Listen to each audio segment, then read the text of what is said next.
Alright, I know this is a little later than I usually am, but I wasn't on yesterday when I intended to, so I wanted to make sure that I got on today, even if it was a little later than it usually is.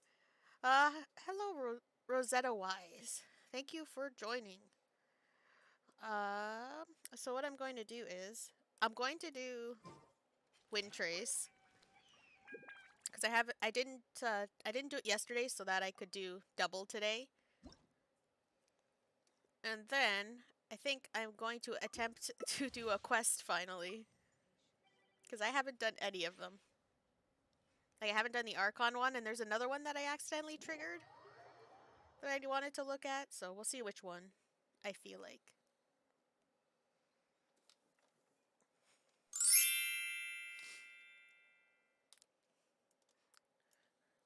Ooh, thank you, Cody9 High, for following. Hopefully I got that right.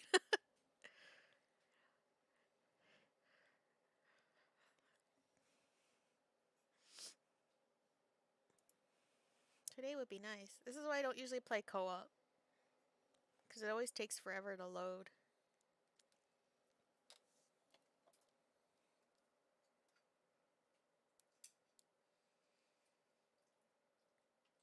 And then I feel bad if, like, I'm the one that was keeping everybody up, you know?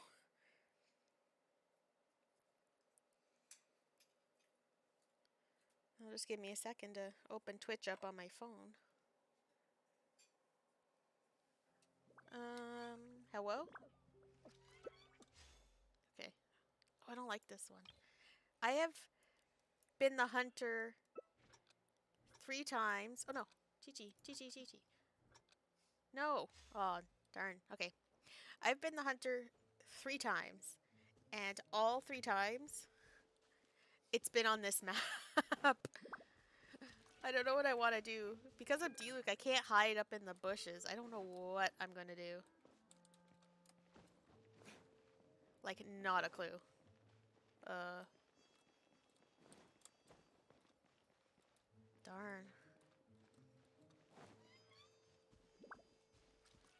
I don't know where a good place to hide would be.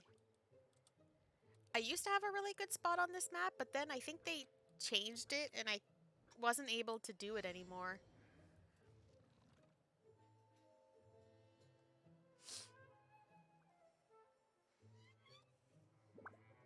Okay, I'll just be here, I guess.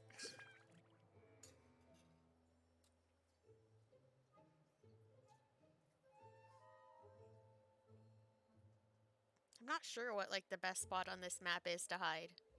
Other than, like, getting on the wall and hiding in the greenery that's up there.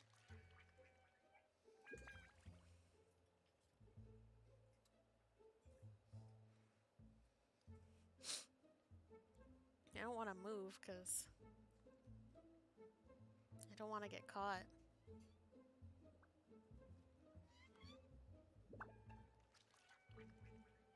So I guess I will just exist here.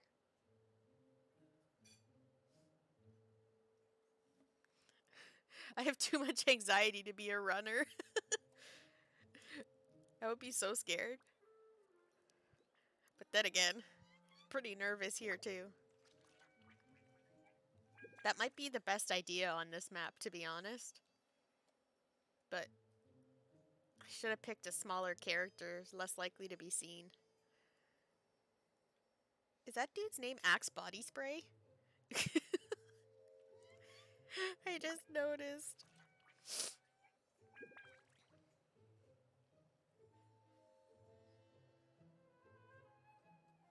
$2 minutes, that's almost the whole round. Uh-oh. I think they know that I'm here, but... Oh no, rip to Axe Body Spray.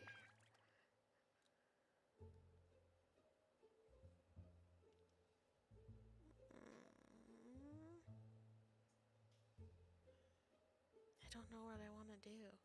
They haven't even come back here yet. Like, at all.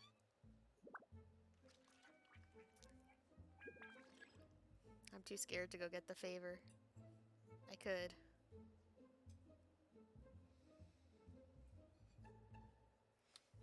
can imagine. I'm not a very good hunter.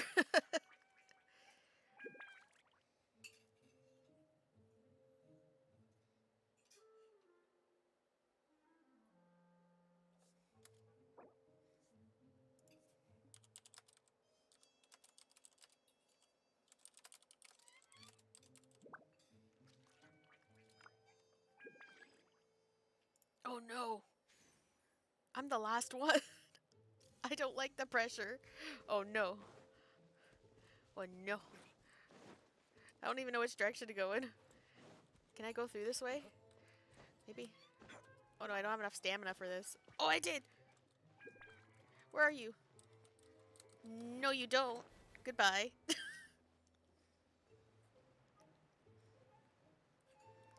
Whee! No! Oh, that's really funny.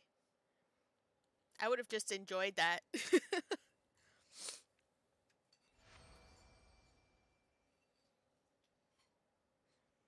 Sometimes it's fun when you're doing silly things with the game, even if you lose.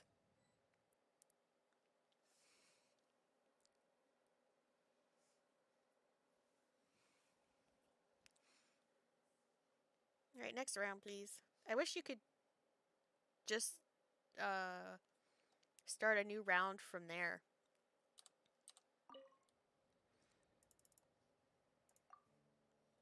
Instead of having to load in and out every time, but I know why it's like that. It's just, I wish it was easier.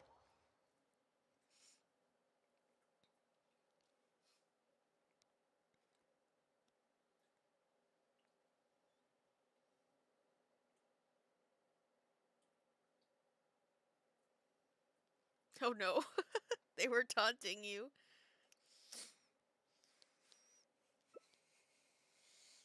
Okay, please load in so I can change characters. Otherwise, I'm gonna have to do it beforehand next time.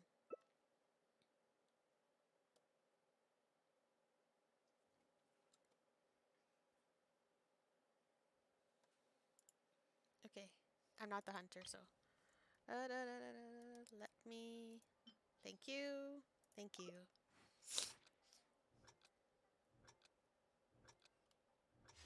Okay, my first question is, can I climb that tree? Or is that out of bounds? I think it's out of bounds. Faster? Okay, faster. It is. Okay. I wonder if I can get into this tree.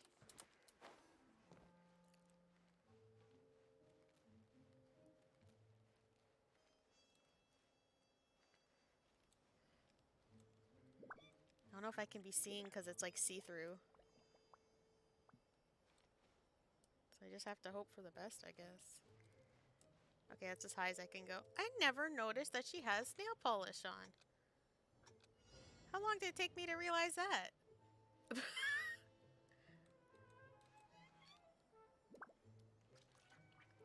Oh, she can definitely see me up here. Oh, she knows I'm here, but she doesn't know where. Oh, shoot. Do not climb this tree. I swear to God. Where'd she go? Oh, she's in the tree. No, get down. Chi-Chi. What is going on?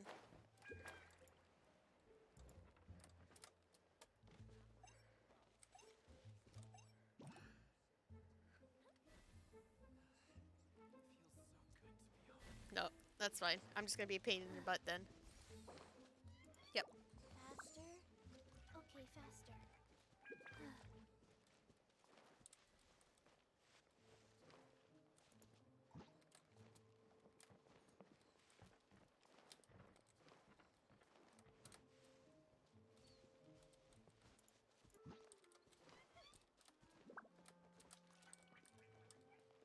Wonder if we all hid in trees.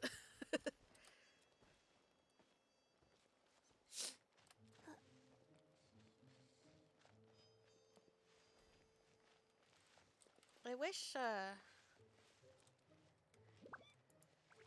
it showed you where the other rebels were hiding. I wish I could get that, but I cannot. Faster? Okay, faster.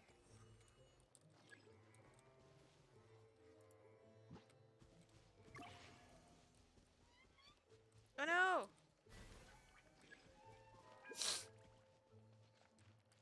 I wish I knew where the last person was so I could help them out. Oh, they're right there!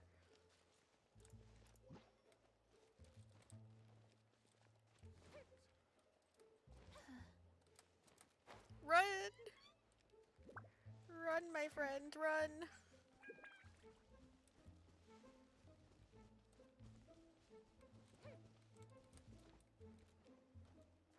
Oh my goodness. Faster. Oh no, run! Run! I can't keep up with you. Oh man.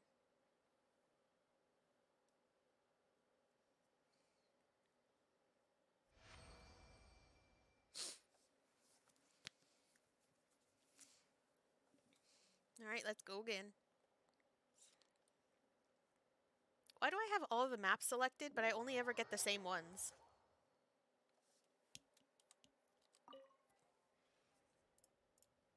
Yep.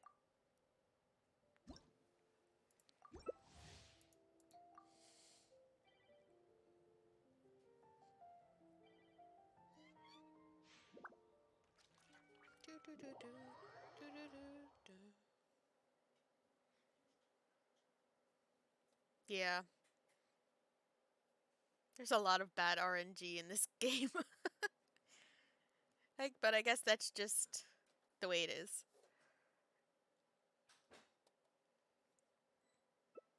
Okay. Who's the hunter? Not me. See, I was Gigi already, and then you switched me out to somebody else. Not this map. Gross. Oh yeah, you said that last time. Wait, can I change already? Can I change again? Where's... This is gonna seem silly. There you are. Select, please. Okay.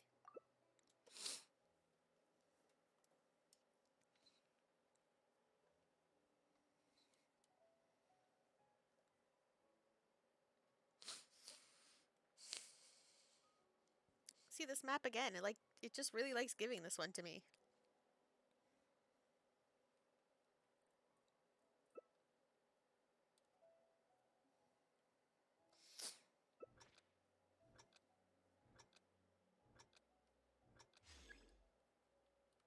Okay.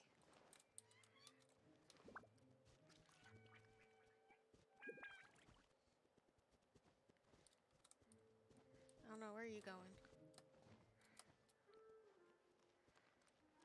Um, see, if everyone's going over here, I might need to try somewhere else.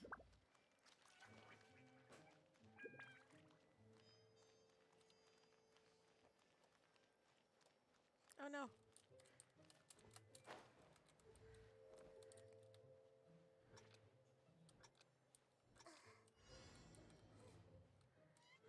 Oh no, you can see her. We'll see. I can always move. Fortunately, I can't see my surroundings very well.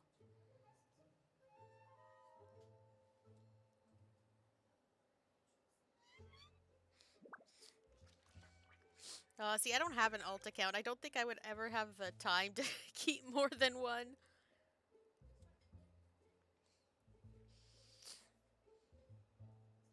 Oh no, you can see my little dude. Why would it keep that? I should have gotten rid of it. Something I can do now, I guess.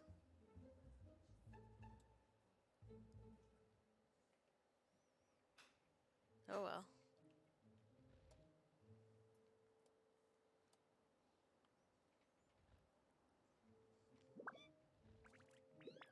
No, stop moving closer to me. It'll make it easier.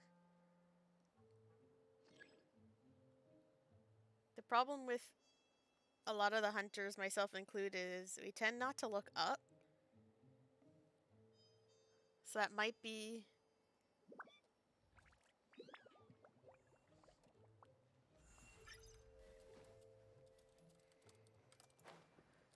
No, make invisible.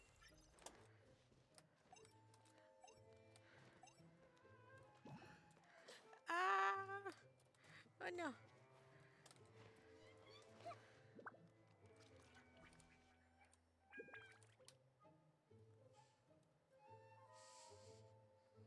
That was very close.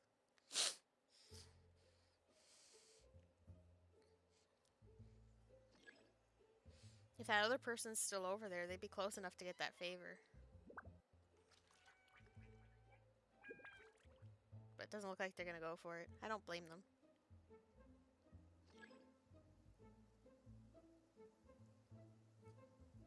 Favors can be really OP though. There's gotta be a way for them to give some kind of help without it being... I wonder if I should just stay down here.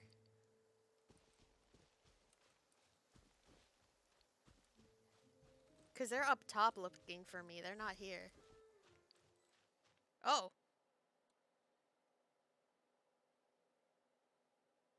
Okay. Is it my internet? No, I'm still alive. It must have been theirs then. Well, that gives me the opportunity to... What's in my handbook? What are you trying to tell me? Okay, I know I have quests to do. I don't know why that needed to happen. Okay, I need to... Where is they? Gadgets? Need to remove that for now. Alright, I still have quite a few rounds to go. Yes, please.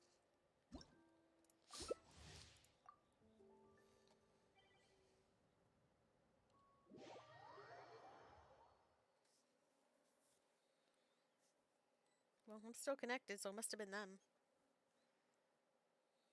Alright, what's going on here? Oh, I'm the hunter this time, and it's not that map. It's a really crappy map, though.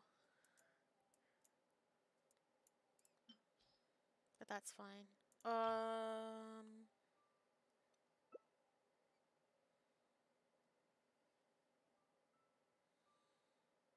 You know what? We're gonna keep Sensor Aura.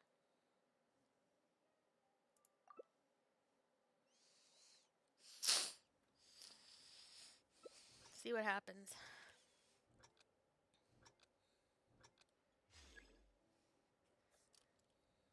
Boom, boom, boom, ba-dum, dum.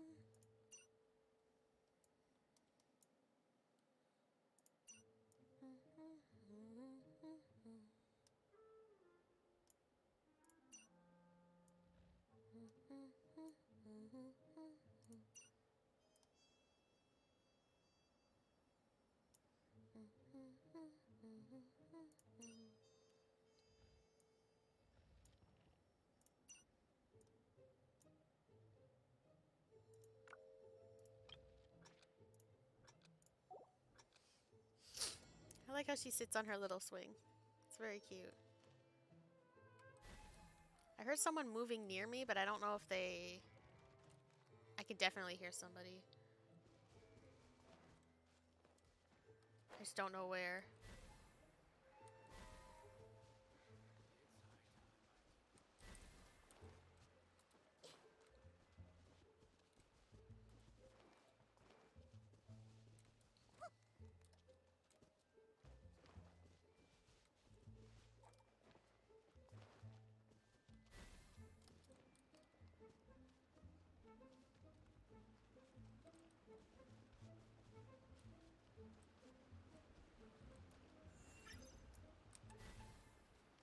Something here.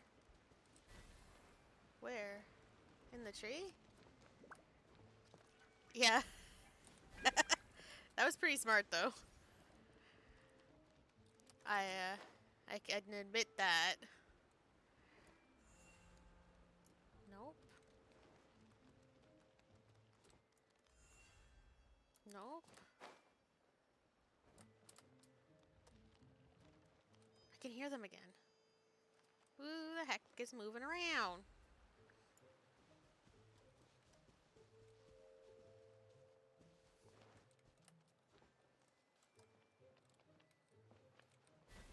Who goes there? I don't understand.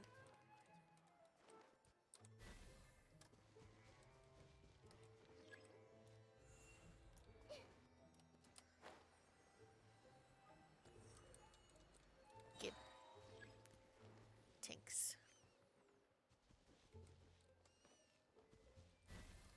Give me a second, because...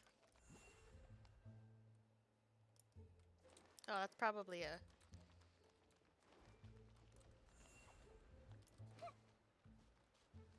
A red herring.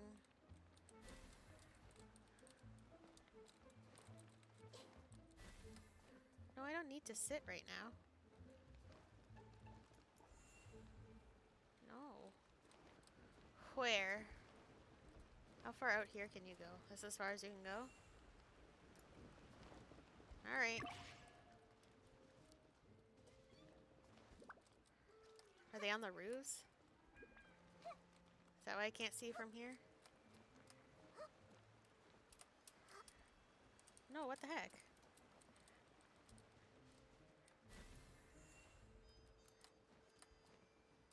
Down here. Okay. What is going on here?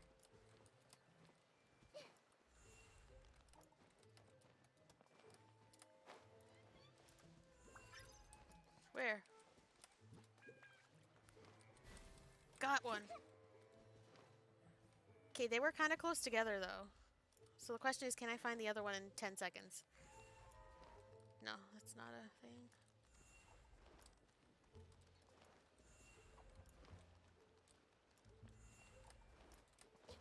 Darn. Well, I'm usually worse than that.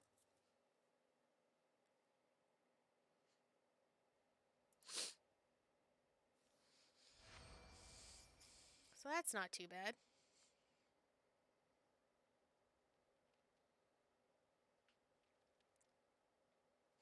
I know I've got more rounds to play. At least one more. But let me check. Rewards, please. Thanks. I think I've gotten all the challenges. I did. Yep. So I can play 1 or 2 more rounds. I love her idle animation sitting on the swing. It's so cute. Yes, play please.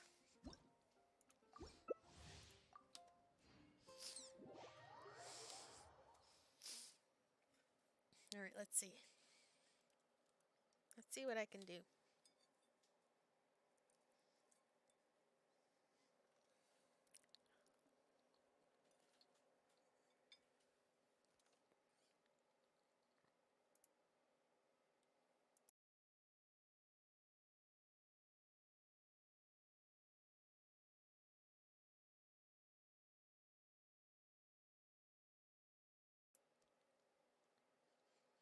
Come on, you can do it. I believe in you.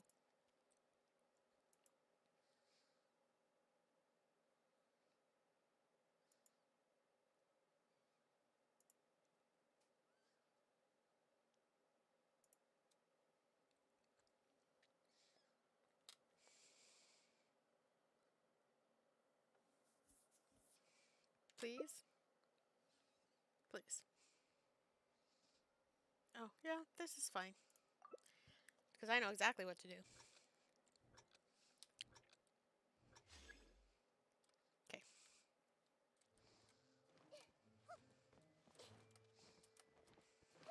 I'm gonna go over here, though.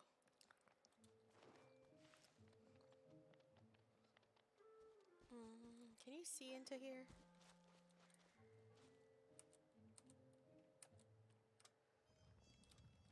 Okay, this isn't gonna work. Wait. No, I'm not ready yet. There we go.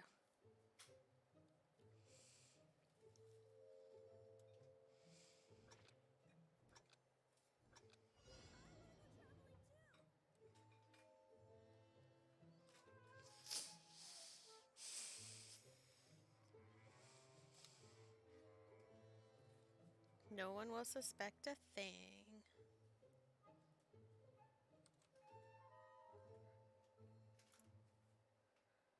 I hope no one will suspect a thing.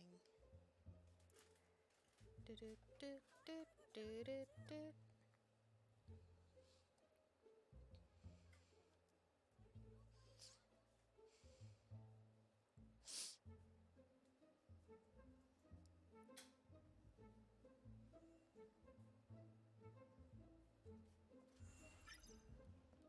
See, they know I'm here, but they don't know where. I don't know what to do. They can't get me because I'm under here. Oh no! I don't know what to do. I can't come out because if I come out, then they're gonna see me. Oh, they know I'm here. Oh shoot. Okay.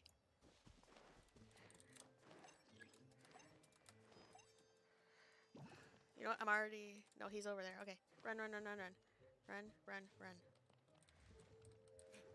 No! Butthead.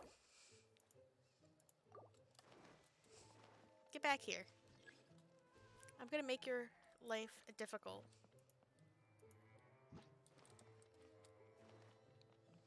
Get over here.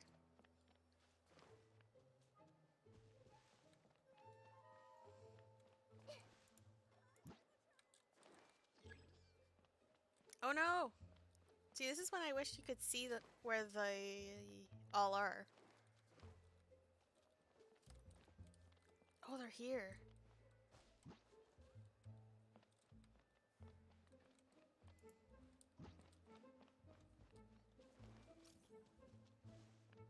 Oh no! That stinks.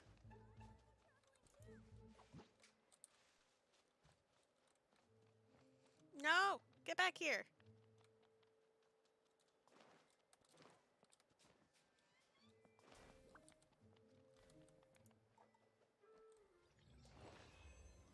Oh, that favor is awful.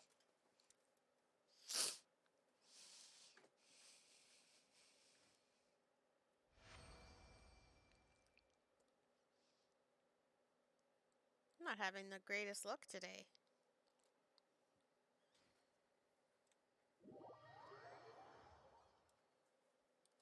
Alright, back in we go.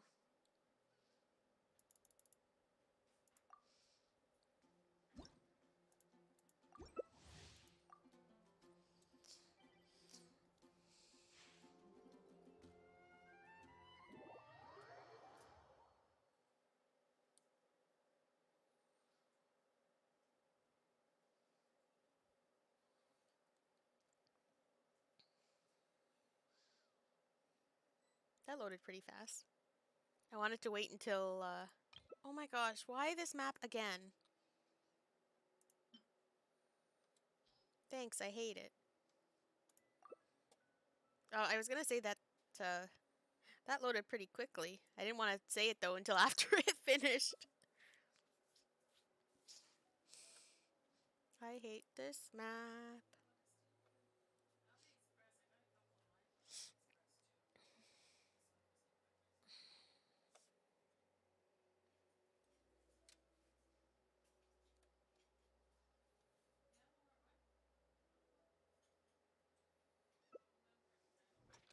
Alright.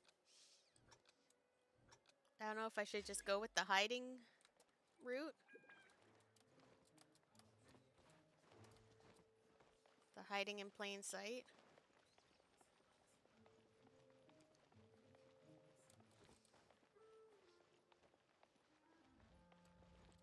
And hope for the best. I just want to make sure I have the most stamina.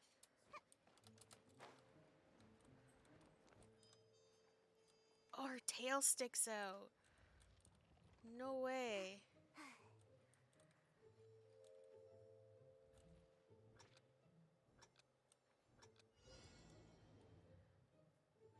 I guess I'll just hope for the best. I can always move. But I can't see.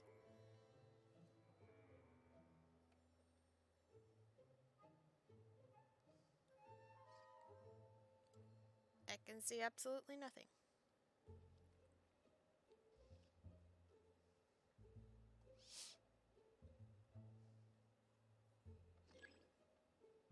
Oh no. That was fast.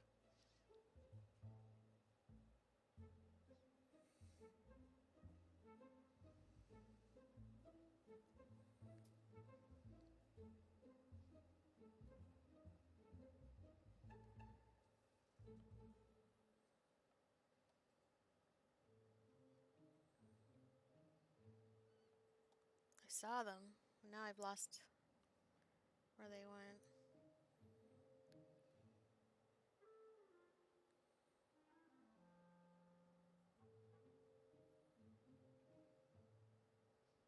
There they are. Are you gonna come up here and get me? No, not yet.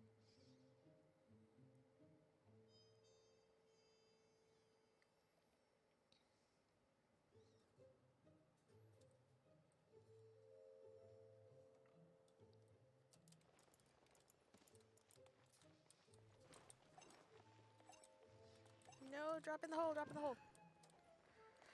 I don't know if they saw me. Disguise, thank you. They ran right by me. Oh my gosh. I cannot believe that just happened. That was scary.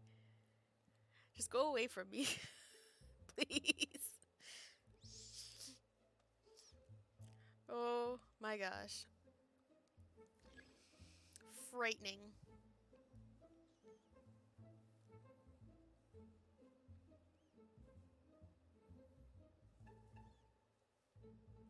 Are they waiting to see if anyone's gonna come and grab the favor? Is that why they're waiting?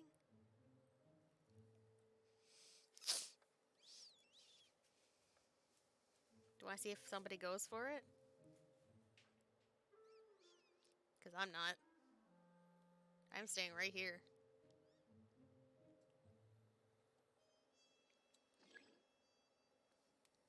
Okay. Oh no. Oh no, oh no, oh no, oh no, oh no. Stop following me!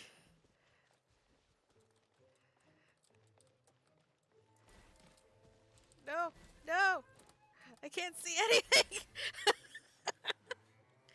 Oh no! Oh no.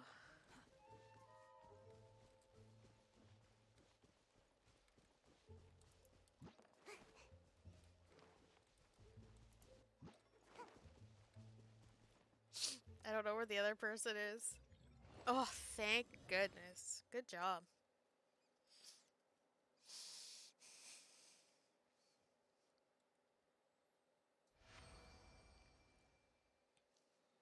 Alright, let me see if that reached the max now.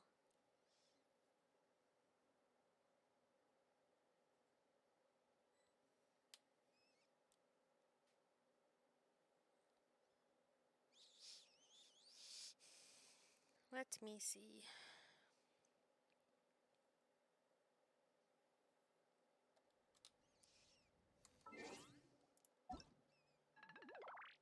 Oh, not quite. Gotta do one more. Alright. One more it is. Play Windtrace, please. Start matching.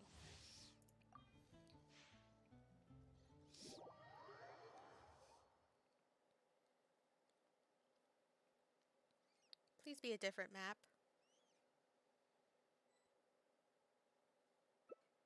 Oh, I'm the hunter this time. Oh, it's this map. Again. See, like, whenever I'm the hunter, it gives me the same... That's not who I want to be. What are you doing? Stop. Stop. Oh my gosh. It's being silly. Stop it right now. There we go. That's what I wanted.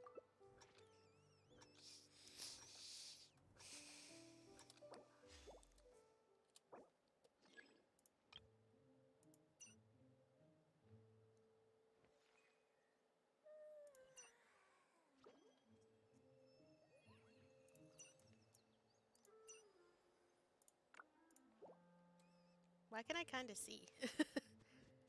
That's supposed to happen?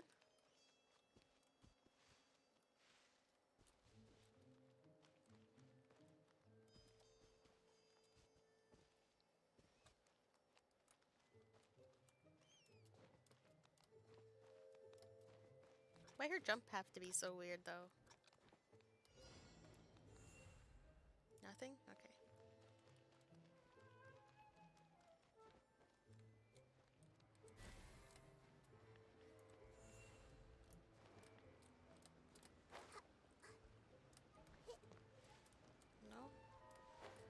fine. It'll give me a chance to look around. I see you.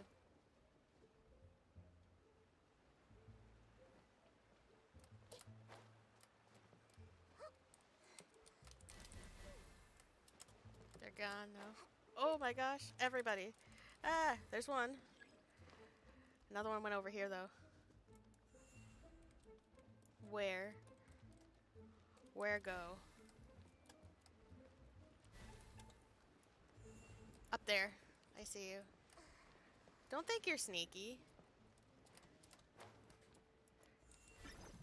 No, you placed a thing.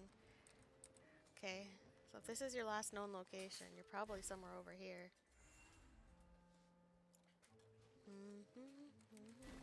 That's what I figured. But I will get rid of it. No.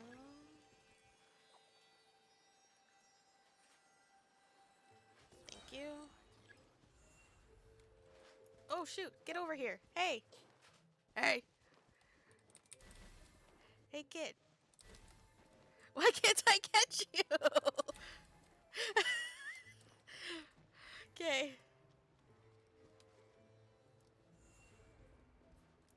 I hear it. But I don't see it. Well, that's probably a... Yeah. Okay. Oh! That was just... That was just lucky.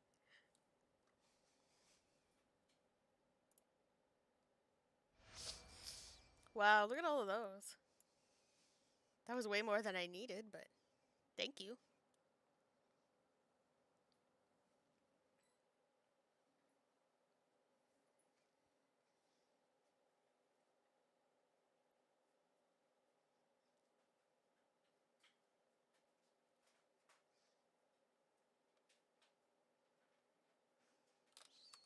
All right. I'll be taking my rewards now. Thank you.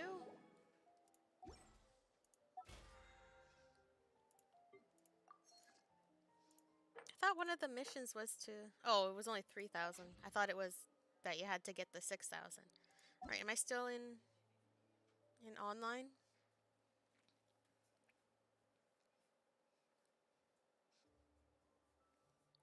Let me see. I guess not. Okay. Then...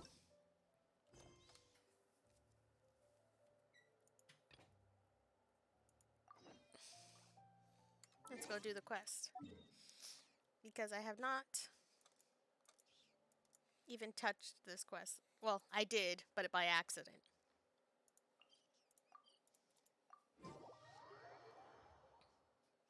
So let's actually do it for real this time. Oh, sometimes I hate that the quest automatically starts. Because, like, what if I was leaving that for something? And I just happened to, by accident, go and see it. Okay. What are you two talking about? Alright, I guess I'll go with my textual criticism and your editorial direction for the first draft. I have a feeling that the missing Kabuki Mono will end up being the main focus of this paper. If only we knew where to find that traveler. From what they say about her, this seems like the kind of thing she'd know about. Looking for me? If you're looking for the traveler, that's me. Oh, you're the traveler, you say? Hey, what's with that face? Do you want my help or not? If you don't believe me, I'll go. No, of course I believe you.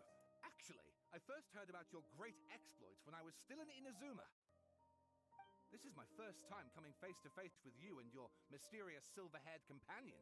I couldn't believe my luck, and out of force of habit, I started, examining the evidence. Sorry. Oh, Sawada, for the love of... Sorry, we don't get out much, so our social skills are kinda lacking. Traveler, I hear you've helped many people a great deal and been to many places. Would you be able to tell us about Tatarasuna? Actually, we don't know much about that place either.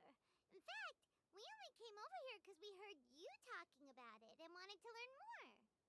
Ah, I see. Sorry I can't help this time. My teacher chose this area of research as a personal challenge.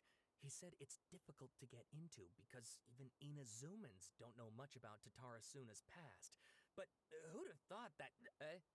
If you don't mind, I'd love to show you all my outline for the book I'm writing about Tatarasuna. Hold on, Sawada.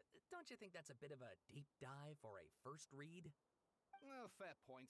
In that case, please ease yourselves in gently by taking a look at Akaba's latest essay draft. Let me give you some background. This all started with the discovery of some records in Tatarasuna. The writings mentioned someone by the name of Mikoshi Nagamasa, who crafted a fine blade. But in the end, he threw it into a fire to destroy it, and killed his servant Katsuragi. Why? Well, no one knows.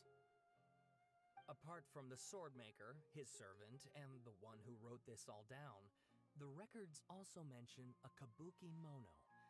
This seems to be an Inazuman word for an eccentric stranger, someone who dresses funny or acts in an unusual way. That's right. Akaba's teacher has spent quite some time researching these events on the ground. This kabuki mono lived in Tatarasuna for a while before disappearing without a trace, and shortly afterwards, as Akaba mentioned, things got pretty ugly.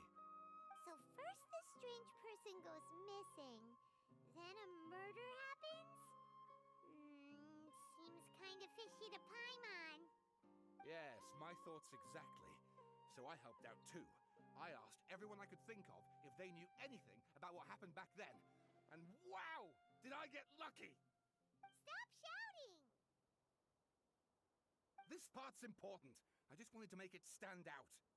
It just so happens that a friend of mine works at the Government Records Office. He looked into it for me, and I can now confirm that all the aforementioned individuals did, in fact, live in Inazuma over 400 years ago. Even back then, Tatarasuna was already at the center of Inazuma's smelting industry.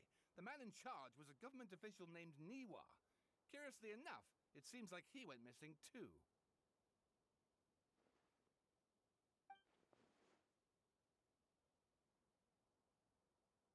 Wait, so there are two missing people in this story now?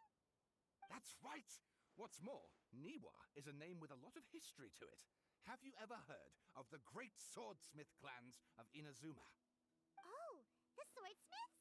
Yeah, like Ishin art and so on? Wow, yes, you really know your stuff. That makes things easier. So basically, this Niwa was a distant relative of the Kaidahara clan, the last practitioners of Ishin art. Gee, I wonder who will have to Something then visit. seems to have happened in the Kaidahara clan, leading to their downfall. I don't know the details, but taken in light of everything else going on around that time, it makes you wonder whether it's all connected somehow. The Kaidahara clan? Sawada, you left out the biggest detail of all. There's more? Oh, yes, of course. How could I forget? Brace your minds, ladies and gents, for they are about to be blown. Or maybe you won't believe your ears. I wouldn't blame you, of course, because in all my years as a writer, this is by far the most. Get to the point, for Pete's sake. According to information acquired by Akaba's teacher, the Kabuki Mono was not a human, but a puppet. Mm, A puppet? that sounds familiar, doesn't it? The Shogun puppet that the Electro Archon made should be ruling Inazuma with her as we speak. Pause. The Kabuki Mono has to be the balladeer, but what was he doing 400 years ago in Tatarsuna? Aha! Judging by the looks on your faces, you do know something after all. Glare at Paimon and hope she keeps her mouth shut.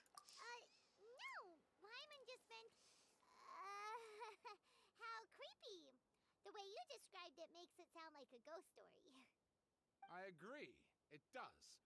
But considering that non-human races in Inazuma are by no means uncommon, spooky events are to be expected. And that's exactly what my book is about. Please, take a look. Alrighty, let's see here. Author Sawada, Extract 1, The Isle of Darkling Clouds. A man arrived in Tartarsana around 3 in the afternoon. From afar, he spied laborers walking along the mountain roads towards the factories, their shoes scuffing along the jutting stones. They walked like people convinced that so long as they reached the fire raging in the mountain's belly, they might extract from it gems beyond price.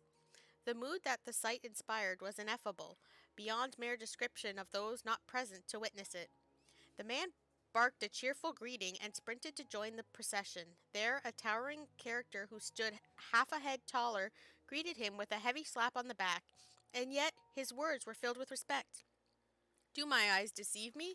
Sir Miyazaki, I cannot think that the return trip here from Inazuma City could have been easy on you.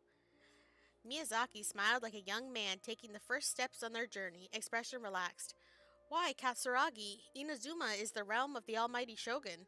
I sailed upon the fastest ship, strode upon the swiftest sea routes. What dangers could I have possibly faced? And what about the good news? There was some, naturally. The two burst into uproarious laughter, roughhousing with the other workers until the path's end. A young man dressed in a linen shirt and wearing a headscarf gazed into the distant flames of the furnace before him. Now the flames of a forge are unlike any other, for their intensity affects the resulting integrity of both metal and blade. So too, then, was the flame watcher an unusual individual. At his fingertips sat a lizard, and on his face he wore a smile. The workshop was huge, and the furnace was deeper within. A reasonable person might think that there should have been many working alongside the watcher, yet he stood alone. Only when Katsuragi and Miyazaki strode into the room did the watcher turn. This watcher was Niwa, armory officer and administrator of Tartarsana. Born to the Niwa clan, which served as one of the 3 pillars of the Ishin art, Niwa never argued with his siblings and was a worthy successor by all accounts. The post he received as a result of his high standing with those in power served as a statement unto itself. Excuse me. Miyazaki handed a well-bundled text to Niwa as he adjusted his expression.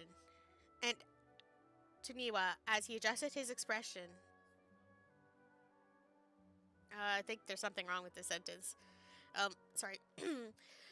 It is as you have said, sir. The elders of your clan in the city do not think highly of our plan, yet I still believe it to be worth a try. As such, I have found the proper vendors and procured the materials that you requested. Niwa studied the text and nodded. We should try some of these new forging techniques, whether Kaedehara says yea or nay. Katsuragi frowned, and with a sigh he said, Forging is a precise and difficult undertaking. You know this better than most, sirs, and still you seek improvement each day with terrifying drive. Ah, should my lord Nagamasa hear this, the sourness in his face shall be hard to miss. Niwa smiled, replying, And how goes the forging of your lord's great blade, Katsuragi? Katsuragi neither wanted to shame his master nor lied to his 2 friends, and yet he could not think of any way to deflect, and so he groused, I see your ears are as keen as your hands, Sir Niwa. The jokes of us unlearned men are as nothing before you. Miyazaki hid his grin. Upon hearing this, Niwa released the lizard from his hand into Katsuragi's palm. But just as more words were to be exchanged, someone came walking nearby, their footsteps light with the celerity of youth. The head that peeked in was round and, in the light of the fires, looked like an oiled jewel. The young man placed some boxed food at the side, and nodding, he prepared to leave. Katsuragi called out after him, What about your share? Aren't you going to eat it? The young man, upon hearing those words, found himself slightly at a loss. After a while he answered, Very well, I'll try it. You are welcome to the food. We all eat the same fare after all, Niwa said. The man nodded and left, seemingly deep in thought. Extract 2. The kabuki mono was by the coast. Sunset fell to the accompaniment of darkness. The bands of twilight showed themselves not, for in their place did thunderclouds roil, grumbling the omens of a coming rainstorm.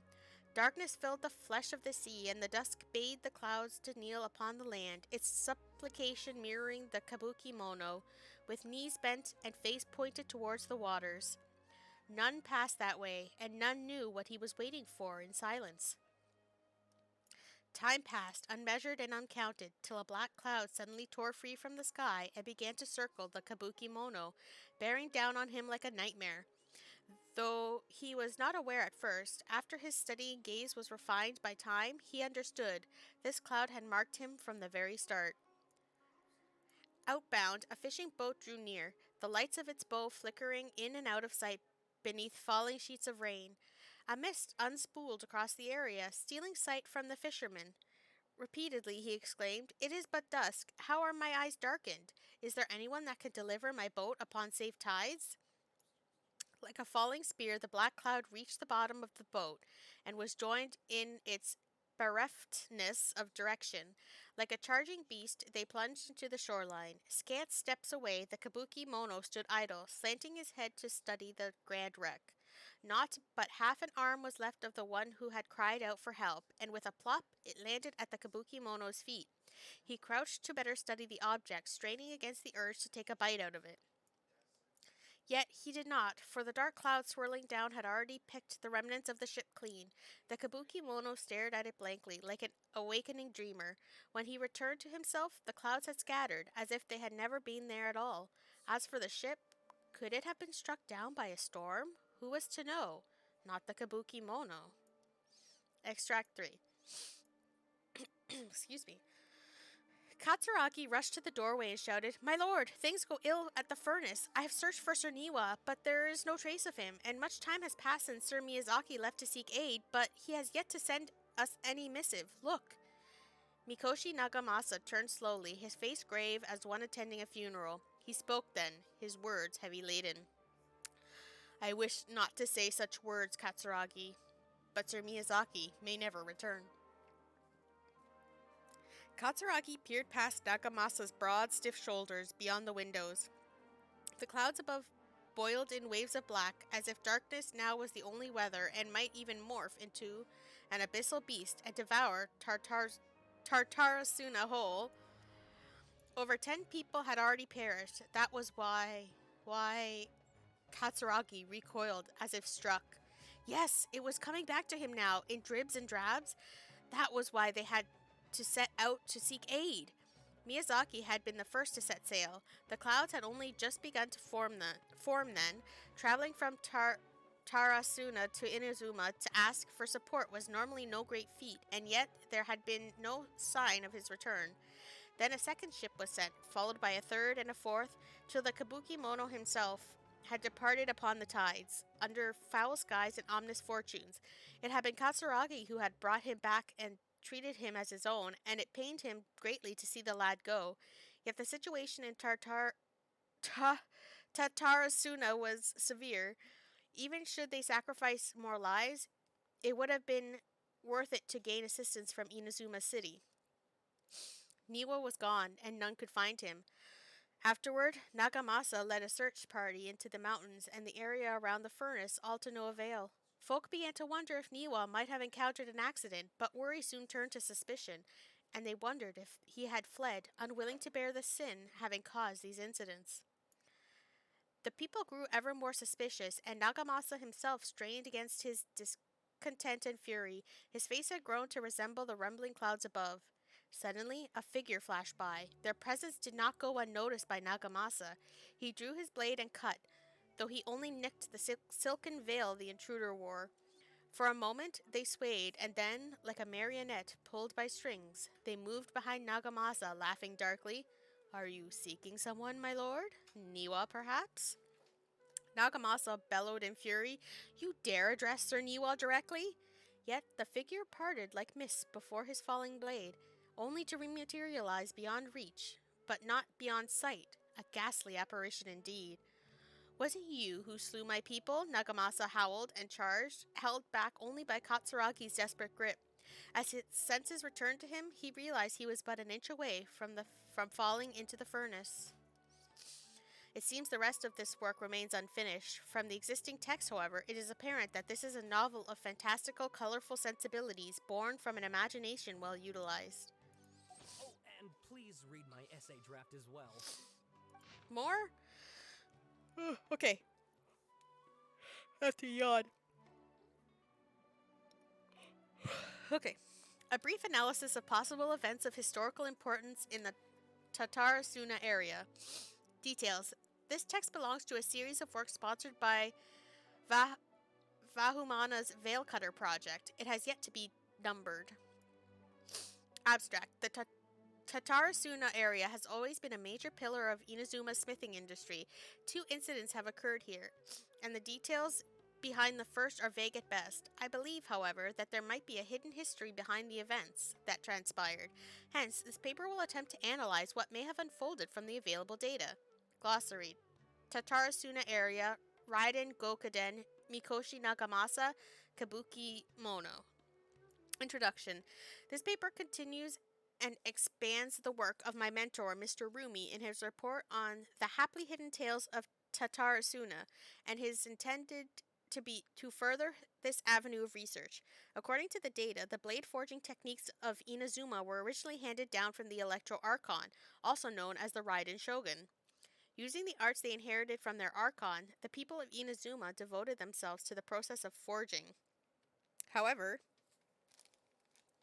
excuse me, sorry, I don't even know where I was. Raiden Shogun. However, strange rumors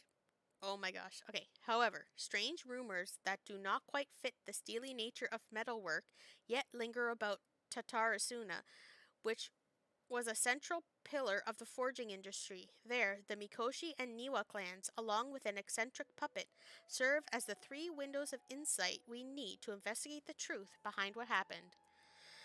Body. Strange notes from the Tatarasuna area. Their contents are as follows. 1. Quote, perhaps I overstep, but I think that Sir Nagamasa's mood grows better when he forges blades. Quote, the obsession to cleanse the stain of the name Mikoshi must eat at him. End quote. Also, Sir Katsuragi discovered a nameless eccentric while patrolling around Nazuchi Beach. 2. Quote, the inspector brought a certain number of jade steel ingots. End quote. Sir Katsuragi discussed matters of smithing deep into the night with the vice armory officer. 3. Quote, we at last made a single nagamaki. We call it the Daitatara Nagamasa. The inspector was in high spirits, and he and the vice armory officer, quote, Nozomu was so taken by the beauty of Daitatara Nagamasa that he drew a picture of it, end quote, and he performed a sword dance with that wandering eccentric. 4. Quote, and we could not find that eccentric. Quote, the inspector flew into a rage and slashed Katsuragi. The great blade cut deep into the flesh, cast his own Nagamaki into the furnace's flame. End quote. Nozomu could not abide by that order and drew the completely melted weapon out of the furnace. He was horribly burned. 5. Quote, Nozomu died that night. I dare say that while Sir Katsuragi may have committed malfeasance, it was out of the goodness of his heart. 6. Quote, Kinjiro hid the Nagamaki and Nozomu's drawings in the arsenal. Quote, Nagamasa is harsh, but also knows right from wrong. But even so, he is not amenable to reason. His name indicates one obsessed with purity. Still, I and some other households of Tatarasuna have not been blinded by the matter of Nagamasa's mother Chiyo, and we trust him. End quote. I always remain unwilling to forget the joy of creating the Daitatara Nagamasa with him, and that joy of watching that nameless eccentric perform that sword dance with Katsuragi. 7. Quote, before we withdrew, we should have divided the arsenal key into 3 parts, one for the inspector, one for the armory officer, and one to be left in Tatarasuna itself to prevent theft. But we were in too much of a hurry, and neither the inspector nor the armory officer could be found, So I was so bold as to hide 3 pieces within treasure chests in Tatarasuna. The 7 notes mentioned prior have been scattered across the Tatarasuna area. Among the 7 notes, 6 seem to be of good physical integrity, though they all look quite old, while the last one looks more recent. I believe that the first 6 notes and the last are of different time periods, though the gulf in years between them needs to be verified. The contents of the first 6 should also be related to each other, as the incidents mentioned are quite consistent with one another. Rumi once mentioned in Happily Hidden Tales of Tatarasuna, hereafter known as Hidden Tales, that in the past, researchers from Sumeru had investigated the cultural histories of Tatarasuna and Inazuma. Though the place has fallen into some degree of disrepair since the Hidden Tales were written, things have improved since the time when I wrote my original article. Regardless, what used to be an area of major industry remains a place most inhospitable, and residents of Tatarasuna may be found living and dwelling by the waters. The residents, when questioned, told the researchers of Tatarasuna's golden age, centuries ago, when it was administered by Armory Officer Niwa, Vice Armory Officer Miyazaki, and Inspector Mikoshi Nagamasa. Yet, the elders among the locals with deeper ties to the region also seemed to stress the fact that there were strange rumors surrounding their homeland's past. A great many of these rumors revolved around the yokai, who are so very characteristic of Inazuma's folk histories. A small portion, however, repeatedly mentioned the word puppet. It should be known that puppets are neither traditional nor common yokai in Inazuma. The fact drew the attention of the researchers to delve further, and eventually the following pieces of information came to light. A puppet did once appear in Tatarasuna. Its visage was elegant, its apparel impeccable, and the way it dressed hid all the joint lines on its body. If no one were to mention that it was indeed a puppet, it would be hard to tell at all. Additionally, this puppet seemed to possess special joint lines that would fade with time, potentially even disappearing altogether, which would perhaps eventually make the puppet seem entirely human. The name of the puppet was known to almost none. Some folk claimed to have spotted it appearing around Tatarasuna, while others mentioned encountering it in the central regions of the area. Some even claimed that it would frequent the beach. Tales spread of it standing beside the sea, gazing across the waters towards Inazuma City. What it was that the puppet was gazing at remains a mystery. As mentioned earlier, the 6 notes all document a certain nameless eccentric. The eccentric, which can also be read as kabuki mono, is usually used in Inazuma to refer to a figure who dresses or behaves in a peculiar manner. It is understandable, therefore, why this character would have left such an impression. Should the people of Tatarasuna indeed have had a puppet in their midst incurring mass panic, a good possibility considering the coexistence between yokai and humans in Inazuma at large, then the puppet would have very likely become a local resident. What is less well known is if the kabuki mono was just another title for this puppet, perhaps because it was uniquely dressed to distract attention from its more special characteristics. A workable theory, but one that still lacks enough evidence to support it. Still, it can be retained as an analytical lens of source. A list of individuals related to Tatarasuna has been compiled here based on historical documents from Inazuma. Starting from the administrators, the records are as followed. Armory Officer Niwa, full name Niwa Hisahide. He was the inheritor of the Ishin art and successor to the Niwa clan. His family, along with the Akame and Kaedehara clans, were together known as the Ishin Sensaku. Records show that Niwa was a modest and intelligent individual who displayed remarkable talent in the administration of territory and people. His eventual whereabouts are unknown, but he was suspected to have left Tatarasuna with his family following the incident. Vice Armory Officer Miyazaki, full name Miyazaki Kaneo. He was Niwa's second in command. His origins are unknown, and he primarily assisted Niwa in forging and personnel management. He was of affable temperament and had many friends in the region, including one Mikoshi Nagamasa. Inspector Mikoshi Nagamasa, the successor of the Mikoshi clan, adopted son to Oni warrior Mikoshi Chiyo, and the youngest adopted brother to Mikoshi Michihiro, also known as Iwakura the Successor.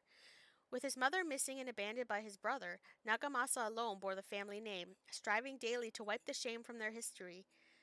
Though records state that Mikoshi Nagamasa was a stubborn figure, he was also noted to be a person of moral virtue and integrity.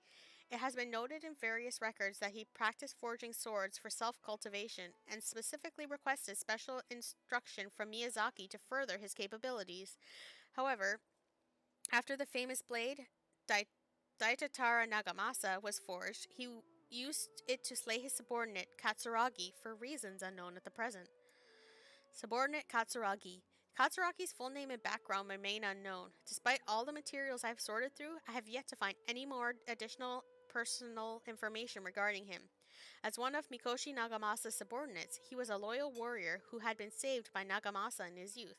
From then on, he swore to stick by his lord through thick and thin and to give his life in service if it was asked of him. Kabuki Mono, full name unknown, background unknown. From the many sources I have compiled combined with Rumi's personal observations, this character might have been the puppet mentioned in the rumors. The Kabuki Mono was a figure of fashionable grace and gentleness. According to the hidden tales, he was brought back to Tatarasuna by Katsuragi and became a member of the community. When the Kabuki Mono first arrived in Tatarasuna, he knew nothing of cleaning, cooking, or any work of meticulous nature. The locals taught him their skills over time, showing him how to clean his attire, dance, and craft small trinkets. Records state that the Kabuki Mono was there when the the Daitatara Nagamasa was forged, though his trail ends before Mikoshi Nagamasa slew Katsuragi. I believe that the Kabuki Mono was indeed the aforementioned puppet, and that he quite likely had a hand in Katsuragi's death.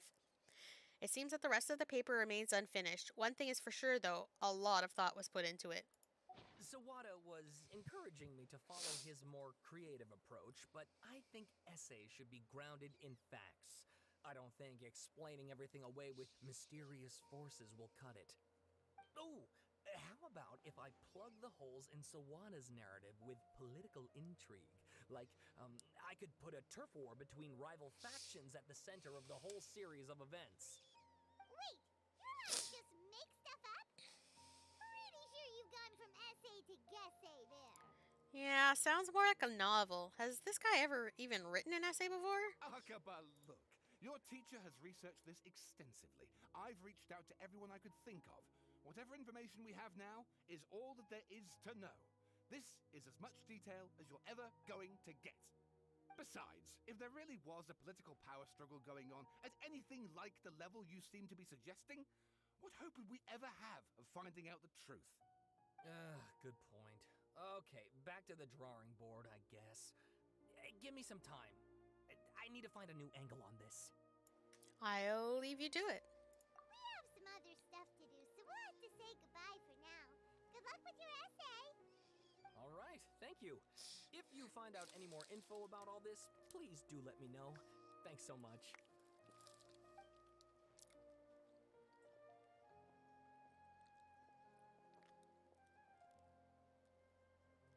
So now what? Hey, so that thing they were talking about, it has to do with the balladeer, doesn't it? Yep. Okay, then even if we did know something about it, we probably couldn't share it with them, huh?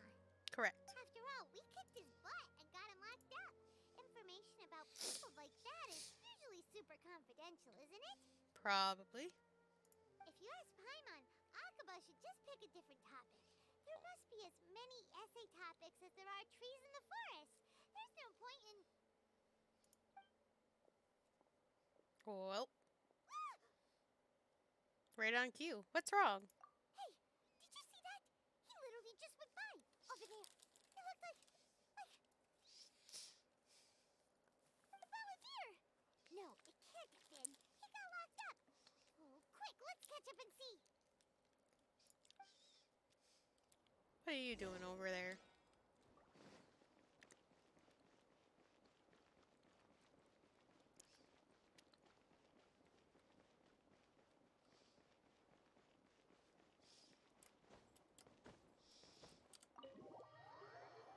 As long as I don't have to do more reading. I don't care what happens next.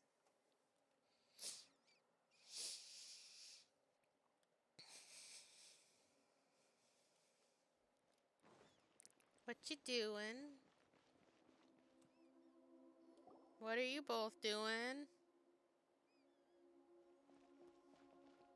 Traveler, Paimon, there Oh, Nahida. What have you done? Bad news. We just saw the balladeer strolling around in public. Did he escape or... Ah! It's him! Sure enough, you're here. Hey! What are you doing in the sanctuary of Surasthana? Aren't you supposed to be lacked at? I know you must have a lot of questions. Please, allow me to explain. Please do. It was my idea to set the balladeer free. We made a deal, and he's gonna do some investigation in Irminsul for me. A deal? Huh. You sure you trust this guy? What did No. you expect? Why do you think Sumeru would keep me around otherwise? Or maybe killing me is all you can think about. But if that's the case, why haven't you done it already? Don't flatter yourself. It was... Nahida said there's still some mysteries in you to figure out. Ah, so if it were up to you, you'd finish the job? Guess I had you all wrong. There I was thinking you were just getting cold feet. Well, that escalated quickly. Not a good start. Could I ask you all to please calm down? But Paimon's worried about you, Nahida. Don't let him trick you. I will only because Nahida asked me to. It's not every day you see people questioning the God of Wisdom's judgment. Just when you think you've seen it all. Don't you dare try to drive a wedge between us! As long as the terms are reasonable, I don't think there's a problem in making a deal. Even with the balladeer.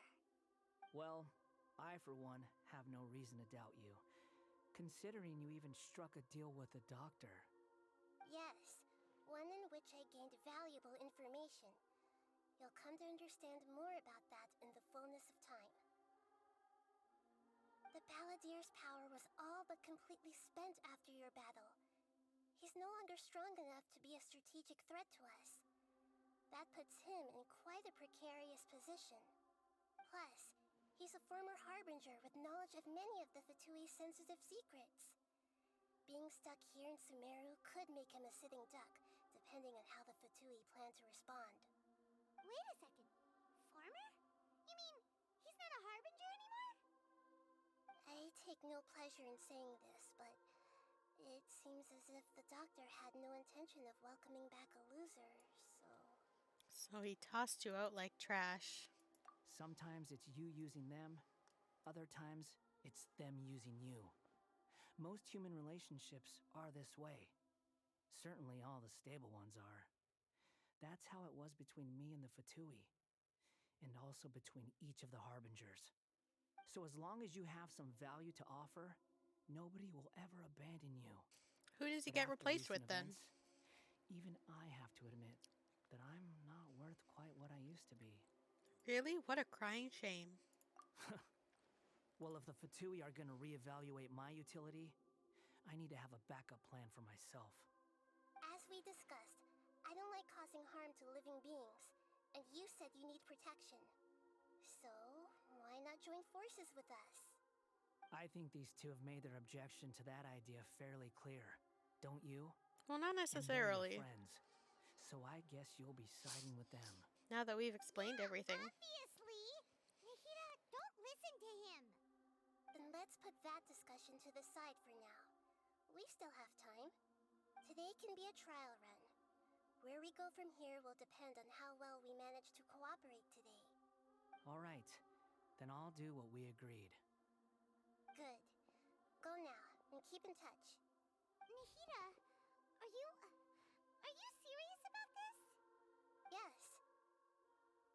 I have my reasons for this decision.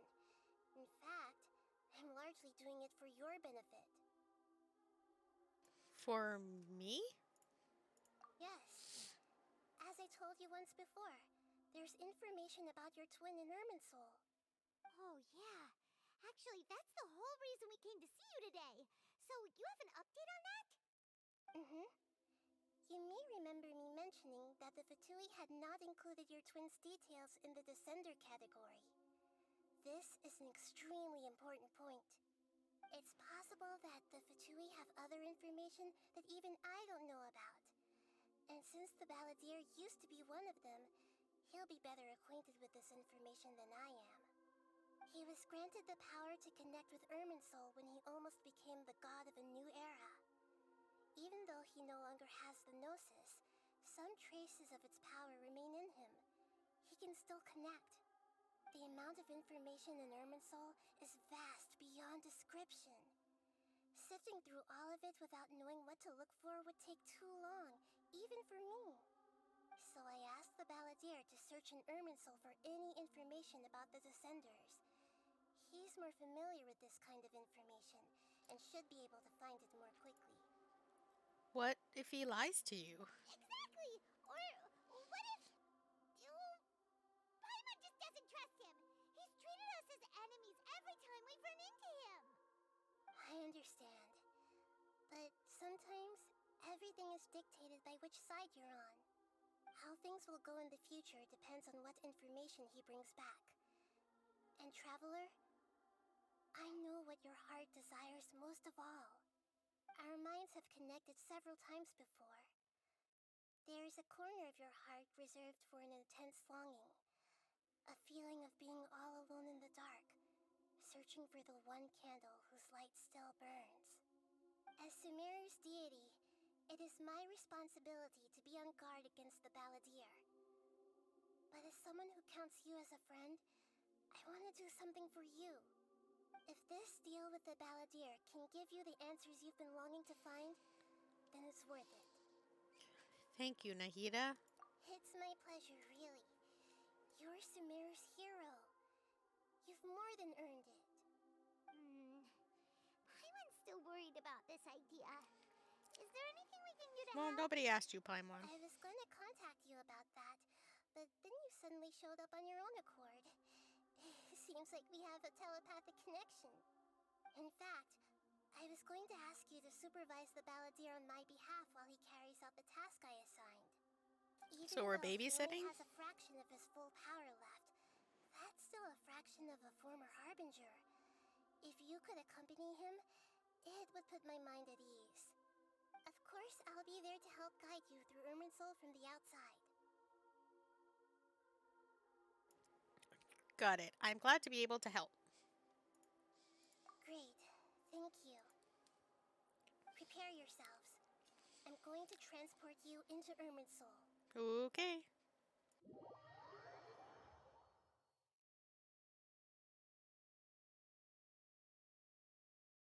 Wow.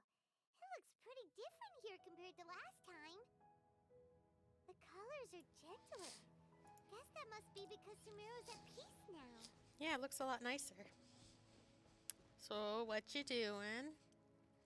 Look at that. Hot on my heels. You know, you didn't have to cut your catch-up short just to keep me company. Oh, but I guess you panicked when you realized that I might enter Irminsul ahead of you. That's exactly what I said. Nahida sent me to babysit you. Shut your beak, jailbird! No way a prisoner gets to be so smug! I understand that prisoners have to put up with harassment from the guards. But right now, I'm on temporary release. So maybe you should think about backing off a little. Sounds like a Big words successful from such a rendezvous. little man. I need to be quite clear about something. In a few moments, you'll be entering into the innermost region of Irminsul. It is an environment like no other, and the most important place in all of Sumeru. Unlike anywhere else, Irminsul's inner region consists exclusively of torrents of information. You must put aside your differences and be extremely careful as you navigate your way through. I know there are many grievances between you, on both sides, but it is essential that you remain calm after entry. This is as much for your own safety as anything else. Understood. Fine. Let's call it truce. But only until this mission's over. Let's cut each other a little slack, shall we? We are going to be traveling together after all. Per my agreement with Lesser Lord Kusanali, I'll be at the front. It's my job to lead the way and get rid of any obstacles in our path. All you have to do is keep your pretty eyes open and try not to fall behind. Aw, you think I'm pretty? You sure are confident. Paimon will give you that. You make it sound like you're even more experienced at adventuring than us. If there are no further objections, I suggest we get going. Or did you need some time to mentally prepare yourselves? Ew! Ugh, the snark on this guy. It's unbearable. There's no need for all the biting sarcasm. Focus on doing your job. We can start now. Irminsul access granted. Initiating connection procedure. Is this a small sapling? Oh, darn it! Come on, let's catch up with him. Don't run away from your babysitter, jeez.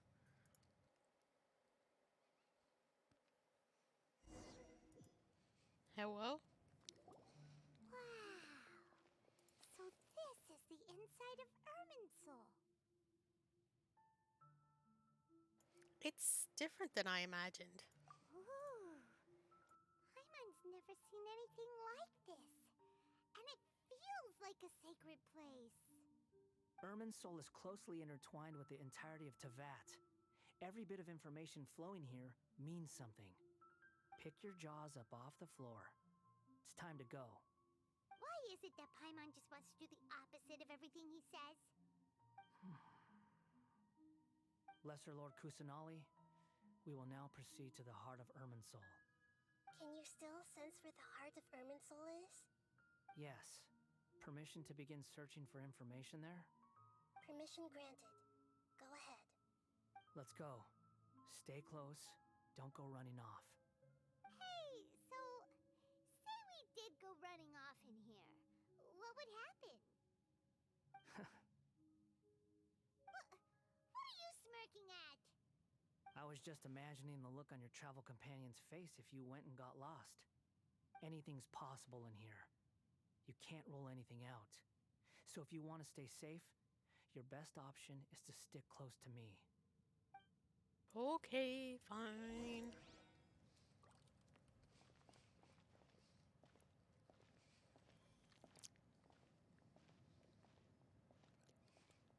It's a tree.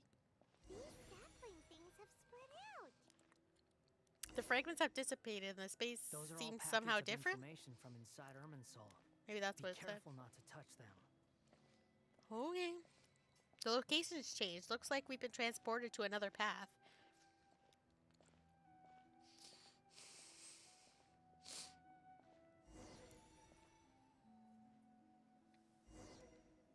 It looks the same in every direction. The space is indeed unusual, but it seems that the balladeer something. No wonder he mentioned about getting lost. Huh. What do you know? He was actually telling the truth. Is he mocking me again? What is it this time? There's a time and a place to lie, but this definitely isn't it. So why don't you relax your guard a little? He's trying to be nice. We're here. What a huge tree! This is the center of Irminsul. All of the information in the world is Lesser flowing Lord through it. Kusanali, Good, you made it. Are you ready? ready when you are. Then please begin. Preparing to access cognitive currents. Establishing waypoint. The balladier's actually doing what Nahida tells him. Guess he must want to stay alive.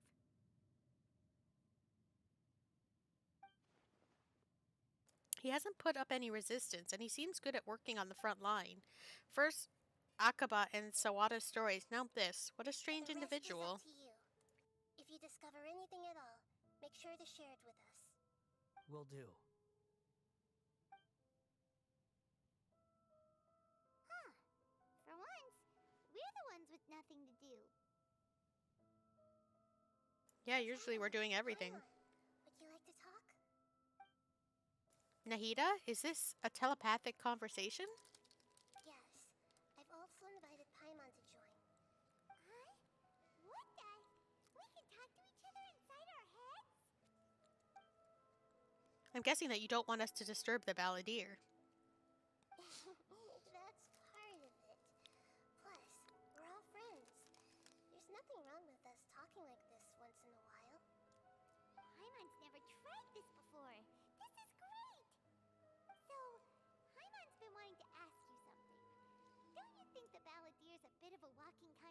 Genshin. He's always talking back, but he seems to listen to what you say.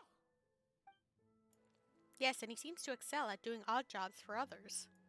As I've told you before, there are still some mysteries for him to resolve. Things that are clear as day to me, but that he has yet to understand.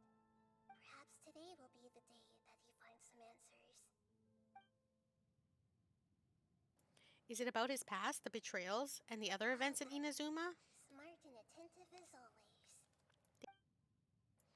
Actually, I caught a glimpse of a few things when I ran into Hypatia at Paradise Di. You relate to what you saw in the Balladier's mind while in Paradise So, Di. you made contact with that part of his mind. Well, it's true. Betrayal turned the Balladeer into the person he is today. Huh. Paimon thought nothing could get under that guy's skin. Turns out, he can get hurt and angry just like anyone else. Everyone has a history, Paimon. Even if you're a puppet created by the Electro Archon. Speaking of puppets, we ran into two people at the Academia today talking about an essay. Turns out their topic was about the Tatarasuna incident. Nahida, do you know anything about that? If you mean the mysterious events, the Kabuki Mono and so on, yes. I know about all of that. Really? Because from what they were saying, it sounded like lots of Tatarasuna's history is still unexplained. And most of the information we have now is just from people filling the gaps with their imagination. At least that's what they thought. You tell Nahida about the story Akaba and Sawada were telling. How interesting. Those two managed to deduce quite a lot through guesswork alone. So the Gesse got it right? Well, they guessed right about one thing. Tatarasuna was sabotaged. Must be a riveting conversation you three are having. Funny how all the good ones happen when I'm not involved. What makes you think we're talking to each other? Don't insult me. You're having a private conversation without me. Obviously, I must be the topic of said conversation. We have every right to keep certain things confidential. Of course you do. You can't have your prisoner knowing too much. We're talking about girl stuff. How about that? Have you found anything yet? Still looking. Don't get your hopes up, though. You and your twin come from outside this world. It wouldn't surprise me if there was nothing on either of you in Irminsul at all. Wait! How did you know about that? Did Nahida tell you? It's not like we've never met before. And anyway, you're world famous. It'd be more surprising if I didn't know a few things about you. Every conversation with you is hard work, but your attitude is better than I thought. Right now, we have to keep the peace. I'm not interested in creating more misery for myself. And making cordial conversation is something I can manage. Huh? Wait. This light. It looks similar to those saplings. What could it be? Anonymous data. Hey, don't you forget the agreement. You have to share it with us. Shh. Just wait. Mr. Niwa, are you certain this is worth the risk? We are talking about Tatarasuna's furnace, after all. It may not pay to act rashly. There's no one else who can enter the furnace. It has to be me. Is that so? Well, since you insist. It's... That name, Neil, was the main character. Whoops, I can't read that fast. My bad. I have been in Tatarasuna for some time now. You have shown me great hospitality, as has Mikoshi Nagamasa, and indeed, everyone else. Under your leadership, Tatarasuna is a warm, welcoming place, like a giant village. People are gainfully employed, their lives have purpose. They are motivated. As I understand, the Raiden Shogun has, in recent years, eliminated much of the evil that plagued Inazuma. As for Tatarasuna, it was originally established as a means of safely disposing crystal marrow. The forging industry with crystal marrow as a raw material has since flourished, giving rise to generations of swordsmiths. Some world-renowned, others unknown, all passing on their legacy. Skills, blood, dreams. Every smith brought into this trade looks to find their purpose between steel and blade. That is why you accepted the proposal brought to you by myself and Akame. Yes, well, were it not for you coming to Inazuma and happening to make Akame's acquaintance, the two of you never would have joined forces. And he would be the first to admit that there's no way he could have revolutionized our forging process like this on his own. At least not on the same timescale. You allowed Akame to take all the credit for a method that you jointly developed. He sold it to me, and now every piece of ore here is smelted using the new technique. Even now, you remain one of Tatarasuna's key consultants, working right here alongside us. I believe it is you, sir, who are truly responsible for the changes in our manufacturing and forging methods. You flatter me. From the outset, I saw much that was commendable in the forging industry of Inazuma, and it has been my great honor to befriend you all. So you say, Escher. But is this really the truth? My good sir, what do you mean? I tried to resist thinking it was all connected, because I didn't want to speculate. And I didn't want to believe that things could turn out this way. What have we gained from adopting your new technology? Ominous black smoke? Mounting production problems? Worker fatigue and casualties are up and continuing to rise at an alarming rate. And recently, as you well know, someone died because of that strange filth inside the furnace.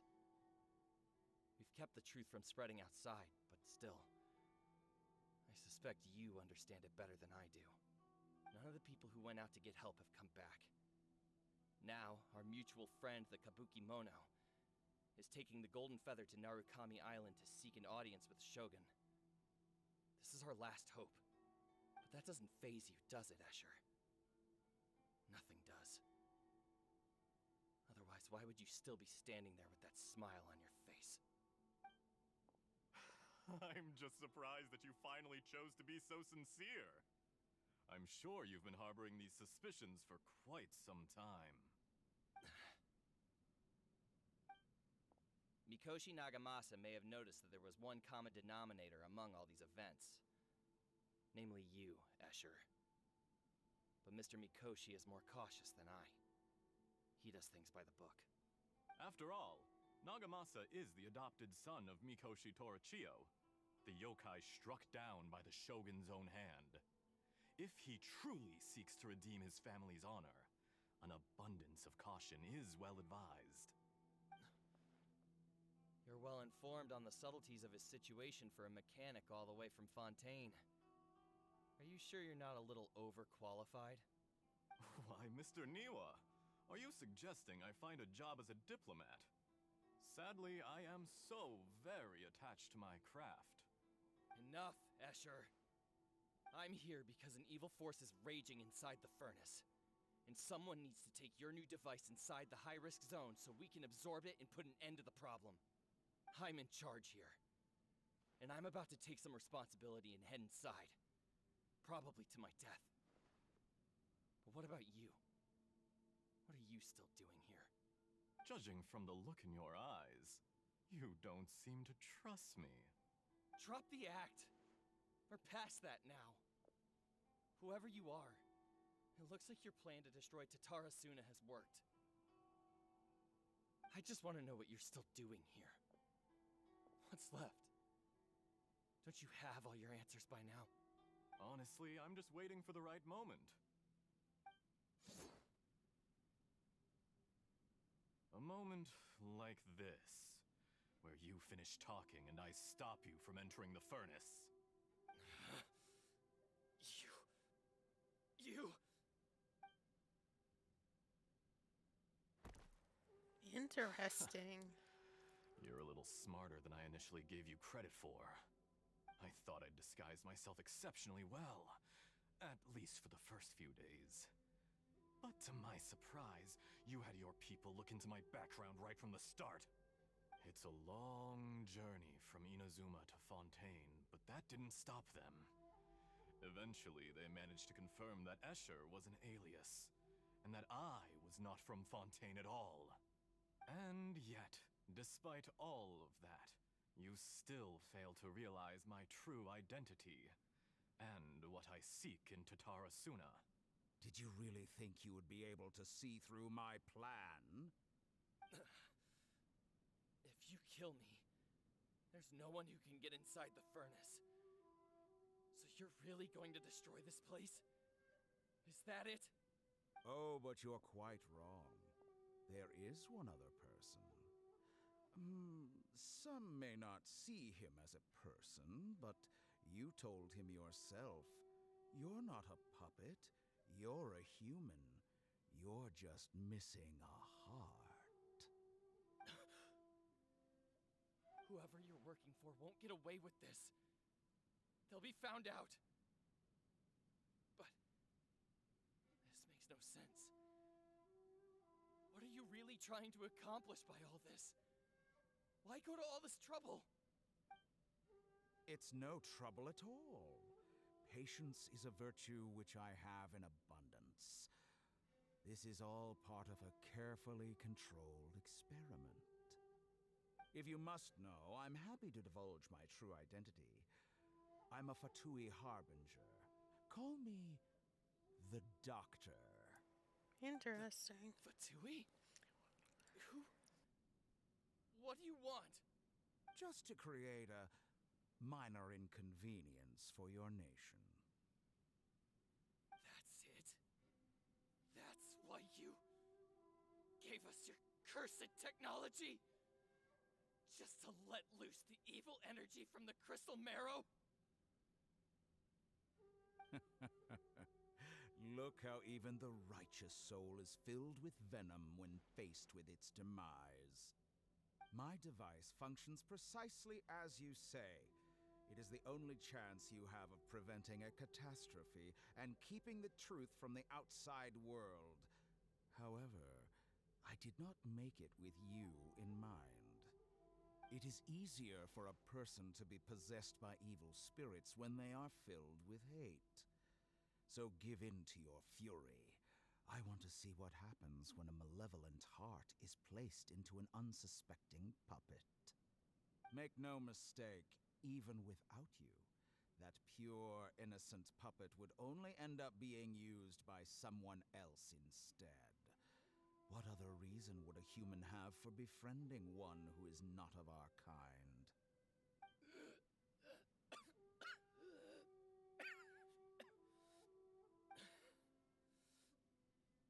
If you give him my heart, tell him that both Nagamasa and I see him as one of us. He has nothing to prove to anyone. Because not everyone just wants to use other people. The only ones who think like that are people like you. What a beautiful way to see the world. It almost makes me feel a little guilty. Then out of respect for you, I shall redefine myself.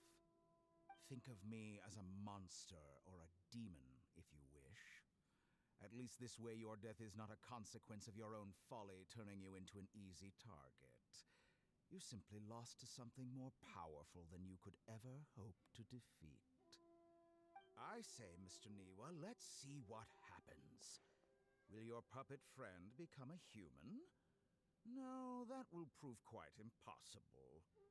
Mr. Niwa, already dead.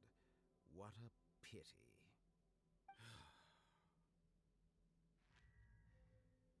Jester, I have completed the task you gave me, creating a gap and infiltrating Inazuma's inner workings. What fun it was. I'd like to introduce a puppet to you. If he proves useful, let's make him our newest comrade. And if not, let's turn him to dust. Well, that was heavy.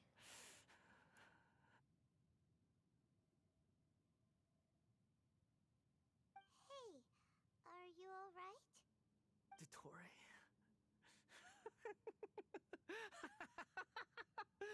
Dottore!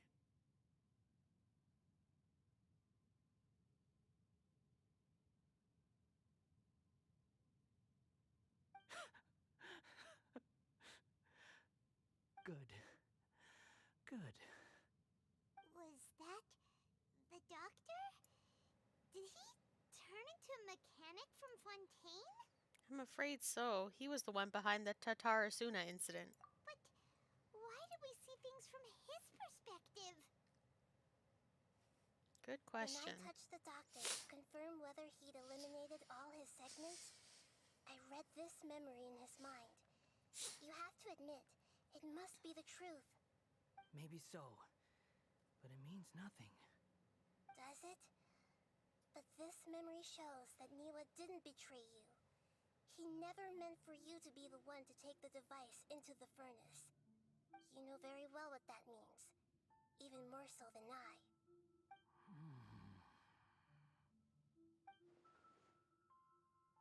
This betrayal was a lie that he has believed for hundreds of years. Was this part of the doctor's plan? If the betrayal never happened, it existed only in his imagination, but where does that leave him? Give him some space. He looks really mad. Paimon doesn't want to be anywhere near him right now. Okay, let's go over there. We need to give him some time to process his emotions. That sounds fair. I'm still confused about the Tatarasuna incident. So, the doctor was behind it, but why has that gotten him so worked up? Nobody has ever deceived you like that, Paimon. It's natural that you find it difficult to understand. Perhaps he needed to learn this someday. So now you have the complete picture.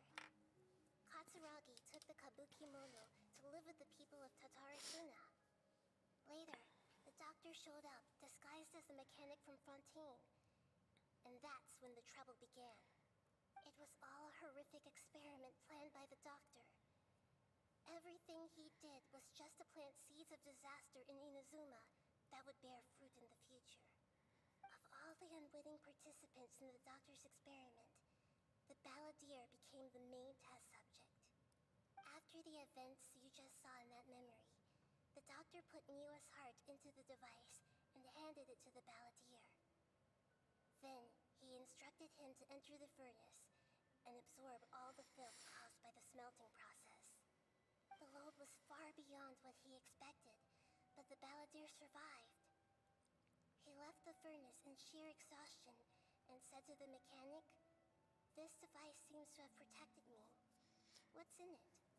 The mechanic answered, "Niwa fled this place for fear of punishment, but he left you a gift. He said it's the one thing that you've been looking for." He took it straight from the chest of one of his innocent servants. Oh, I The see. mechanic removed the withered heart from the device as he spoke. The balladeer was stunned that such unthinkable cruelty had brought him the thing he'd been longing for his entire life. A heart acquired through cold-blooded murder is a cursed thing, but it has protected him from the filth. He thought Niwa had completely betrayed him, and yet this very betrayal had ensured his survival. Overwhelmed with anger and sorrow, the balladeer threw the heart to the ground and left Tatarasuna without looking back. Holy moly! So the doctor killed an innocent man and pinned everything on the victim? That's terrible. Being betrayed and abandoned by a close friend is sure to cause great resentment. Now that we know what was behind this decision to take revenge on the Raiden Gokuden, but it doesn't matter that vengeance was the right decision. Yes.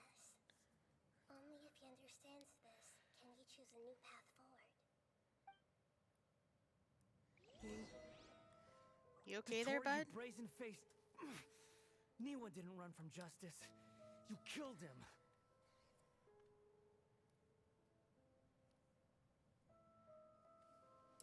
Am I supposed to walk around? A while later. Shall we see how he's doing? Well, we can try. Hey, you alright? That's a scary expression. Gonna say no. Are you worried about me? If we didn't have such a history, I'd almost think that qualifies me to be your friend. We just want to make sure this doesn't affect the plan. It won't. I'll keep my end of the deal. Hey, are you investigating the stuff we want to know about? That's why we're here. But unfortunately, there's no information about the Descenders in Irminsul. Even if you can't find anything, that seems to confirm it. Irminsul does not keep records on the Descenders. Anyone who comes from beyond this world is not counted as part of Teyvat. Oh, does that mean we have to leave empty-handed? Not necessarily. Not unexpected, but still, thank you. Don't thank me just yet. You look really upset. Well, since Irminsul was a dead end, I guess I can share some other info that might interest you. Huh? About what? The reason why there are records about your brother in Irminsul. It might have something to do with Conria. Apparently, Conria was his first destination when he arrived in this world. Plus, he only came to this world because the heavens responded to the summoning. The heavens responded? Confused? Please go on. The Jester told me this himself. You can take his word on this. He was a royal mage in Conria, and lived with your brother for a time. The Jester, another Fatui harbinger. Why? I don't know the details. It's up to you whether you want to believe me. All I can say is, I wouldn't lie to you about this. Did you get all that, Lesser Lord Kusanali? Yes. Astonishing news. Does this info count towards my mission? It wasn't from Irminsul. But was it valuable? Very valuable. Good. In that case, I'll take some time for myself now. Ah, jeez, what are you doing? Huh? What have you done? Lesser Lord Kusanali was right. My power's all but completely spent. Even if I use all of the divine power left in me, I can't sustain this shield for very long. I shared a secret with you, and now you owe me. So in return, I'd like you to answer a question for me. If I can, what do you want to know? Give me your hand. Oh, you want to hold hands? And you think I'm pretty?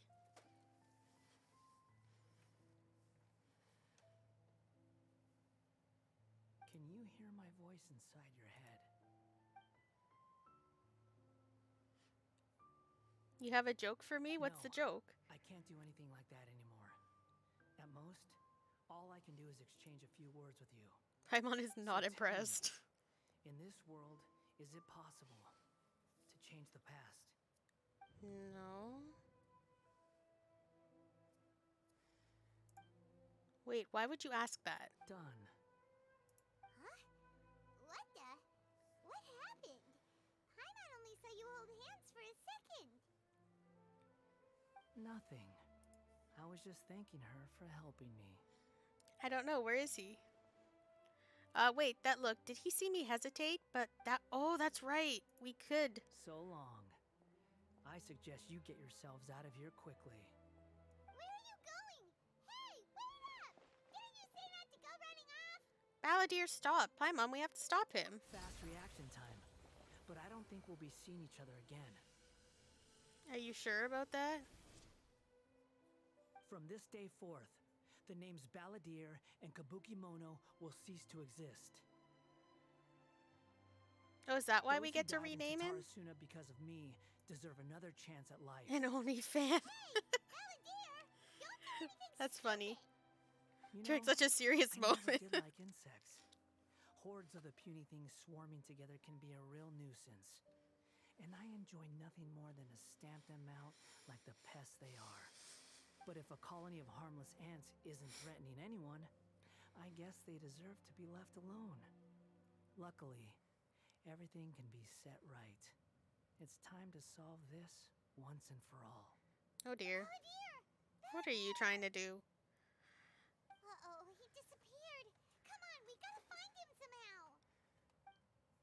Nahida, help. Help, please.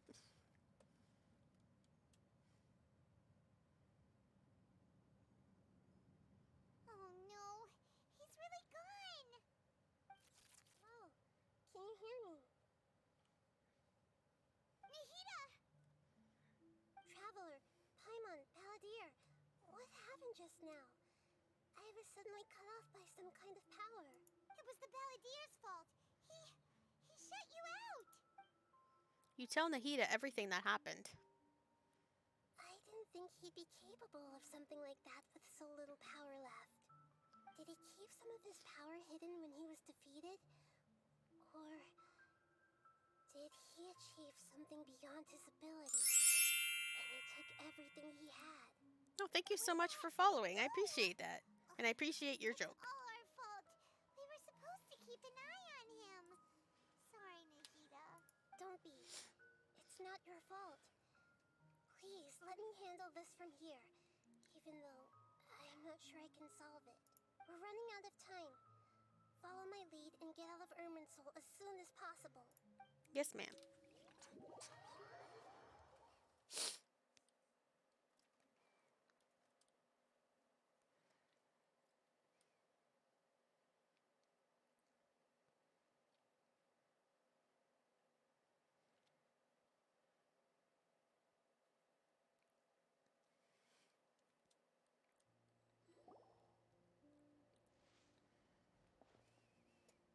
We're out! And we're at, an inn or something? This is an emergency. I'll have to ask you to stay here for now. Everything's arranged, and nobody will disturb you. No, I want to help you. Isn't there anything I can do? I'm sorry, but this isn't something I need your help with.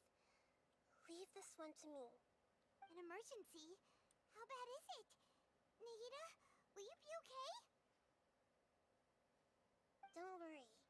If my assessment is correct, though there may be some minor disturbances, it won't lead to a disaster. Please rest and recover your strength here until I say it's safe. Her voice has gone. Paimon can't shake the feeling that something really big has happened. What do you think the Balladeer meant? And why did he suddenly grab onto you before? Paimon doesn't remember Greater Lord Rukkhadevata, and the Balladeer's question was a strange one. It's hard to explain in full, and the truth might be very distressing for Paimon. I'll skip the part about Greater Lord Rukkhadevata for now, and focus on the Balladeer.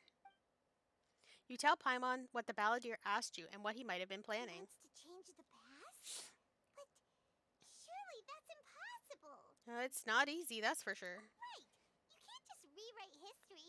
All that stuff happened already in real life. It's like, imagine Paimon drank all the water in this inn. Even if no one was there to see it, Paimon would sure as heck remember drinking it. Yeah, great example. So, why does Paimon still have a bad feeling about this? Paimon can't help but feel scared about what he might do. Paimon's so confused. Maybe he wants to erase himself from history. Huh? Oh, good job, Paimon. Paimon, are you okay? Sorry. Paimon accidentally... It's the Balladeer's fault for causing Paimon all this mental stress. But erasing yourself from history? It's unthinkable. Is that really possible in Irminsul? Not necessarily, but maybe. I'm just guessing here. Uh-oh. Paimon's head is overheating from trying to understand what he's up to. And it's still not working. Ugh. Paimon's had it with that little brat. He's been nothing but trouble ever since we met him.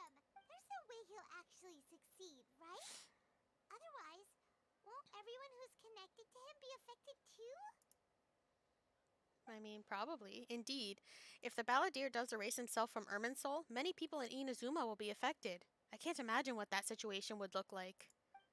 Worst case scenario, it will affect everyone with a connection to the Raiden Gokuden. Kazuha, Ayaka, Ayato. Will this mean that they'll disappear? There's nothing we can do about it at this point. Hey, have you got any ideas on what we should do next? Don't look at me. Seems like now there's nothing left for us to do but to go to sleep. But Paimon's still so worried. Paimon won't be able to sleep a wink tonight. Me neither. So, how about, we list all our favorite foods to take our mind off things? Heck, if that doesn't work, Paimon's probably gonna collapse of anxiety here. Alright, Paimon will start. First dish. Munstack grilled fish. Oh, and chicken mushroom skewers. Tea break pancakes. Cream stew. Sauteed matsutake. Are you just gonna list everything? And chili chicken. Almond tofu. Satisfying salad. Oh, also Adeptus Temptation. Golden shrimp balls. Triple layered consomme. Lotus seed and bird egg soup. And... Ooh.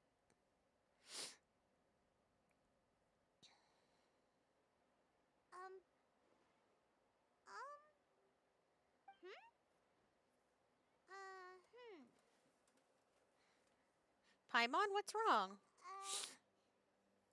What do we... What was Paimon supposed to be doing just now? Oh, hello, Artist VT. I'm well, how are you? Talking? Huh. Paimon suddenly can't remember what she was talking about. What was it again?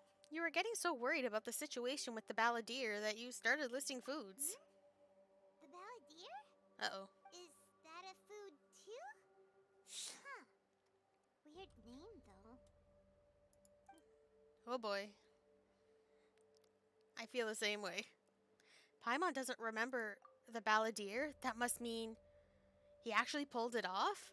But how did he have that ability? This doesn't make sense. What's wrong? Your eyes are like saucers. Was it something Paimon said? No, it's nothing. So, the balladeer. Is that someone's name? 'Cause it sounds like a nickname or something. If this is really happening, I need to know what else has changed. Paimon, come with me. Okay, sure. Where are we going? I want to go back to Inazuma. Huh? Paimon, but is everything okay? You're acting like this is an emergency. Now's not the time to explain. Let's get over there first. Oh, look, I'm still here. That worked out funny. What is this? Investigate the memories. Yeah, okay. We have places to be. Let's go. Let's go. And the stream is going well so far. Any stream where my computer doesn't freeze is a good stream.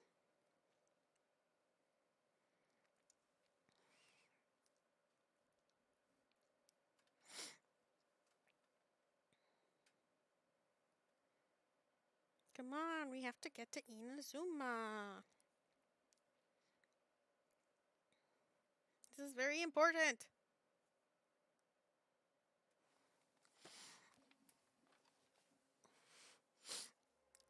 It is a Vroid model, yes.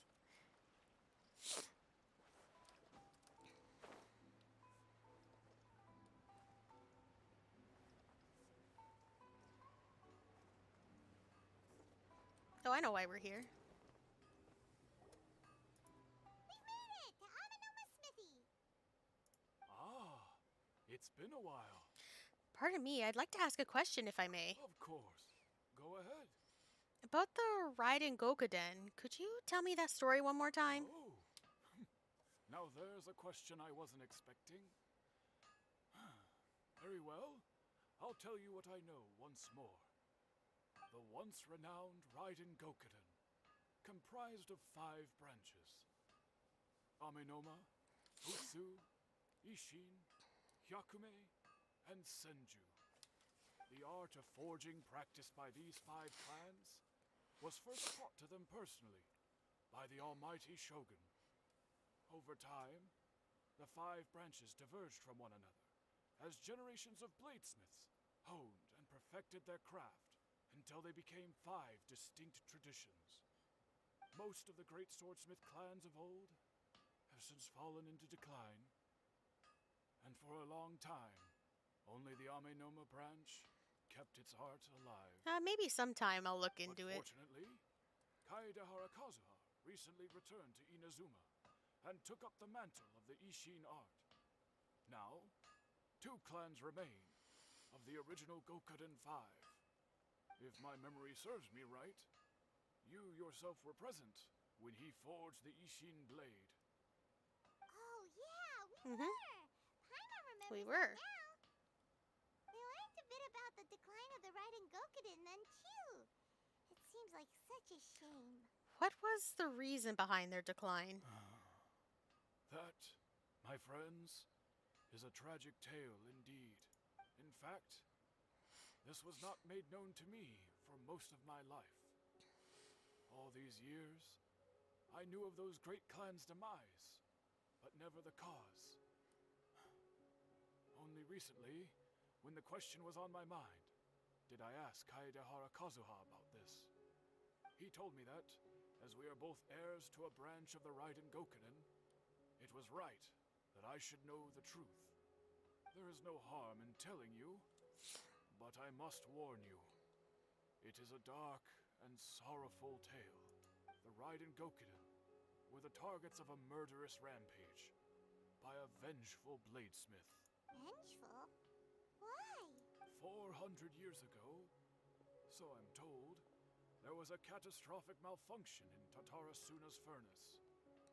One brave swordsmith heard the commotion and chose not to flee, but he rushed to the scene, hoping to prevent a disaster. Tatarasuna was home to a state-of-the-art forging and smelting operation in that day, and overseeing it was the armory officer. His surname was Niwa, though he had family ties to the Kaedehara clan. Knowing that they had just one chance to save countless lives, Mr. Niwa and the swordsmith leaped together into the furnace. The furnace quickly stabilized, but neither of them made it out. The smith's death, though heroic, dealt a devastating blow to his family's fortunes. His orphaned son was left to fend for himself and grew up deeply resentful at the world. In his heart, the whole of Inazuma was culpable in his tragedy. He hated the almighty shogun for her apparent indifference towards his father's death, and he hated everyone who had done nothing to try and save him. Powerless and destitute, the only legacy he had to pass on to his children was his hatred. Generation after generation bore this grudge, living in utter misery. Alas, if only the story could have ended there. But 100 years ago, the then head of this family reached the end of his wits. He could bear their fate no longer, and yet he could do nothing to change it. Finally, he made a drastic decision to take revenge on the Raiden Gokuden. In doing so, he sought to vent his pent up anger and shake the very foundations of Inazuma's forging industry. In his fury, he murdered indiscriminately, killing even bladesmiths from the Hyakume clan which he belonged to. His goal was absolute, the devastation of all of the Raiden Gokuden. But when he came to the Kaedehara and Kamisato clans, his killing spree came to an abrupt end. He failed to catch them unawares. They fought back, fiercely, and they did not spare his life. That is why the Kaedehara clan and their Ishin art survived that day. I suppose they were the lucky ones, under the dire circumstances. The legend of the Raiden Gokuden has changed. Someone else attacked the swordsmiths. It looks like the balladeer did something in Irminsul, but it seems Niwa still died. Was there anything else you wanted to ask? Have you seen Kazuha recently? Kazuha? Why, yes. Just yesterday, in fact. We spoke for a while over some tea. He seemed well. Phew. So he still exists, and he's the same Kazuha I know. Things don't seem as bad as I feared last night. That's all. Thank you very much. My pleasure. Don't tell Paimon. There are other places you want to visit too, right? Your expression says it all. You can't hide anything from Paimon. Well, it's kind of On to the obvious. next stop. Lead the way, traveler. Paimon will be right behind you. Okie dokie. Next stop. Go to the Yashiro Commission. Oh, should I teleport there? Might be easier. I was going the wrong way anyway.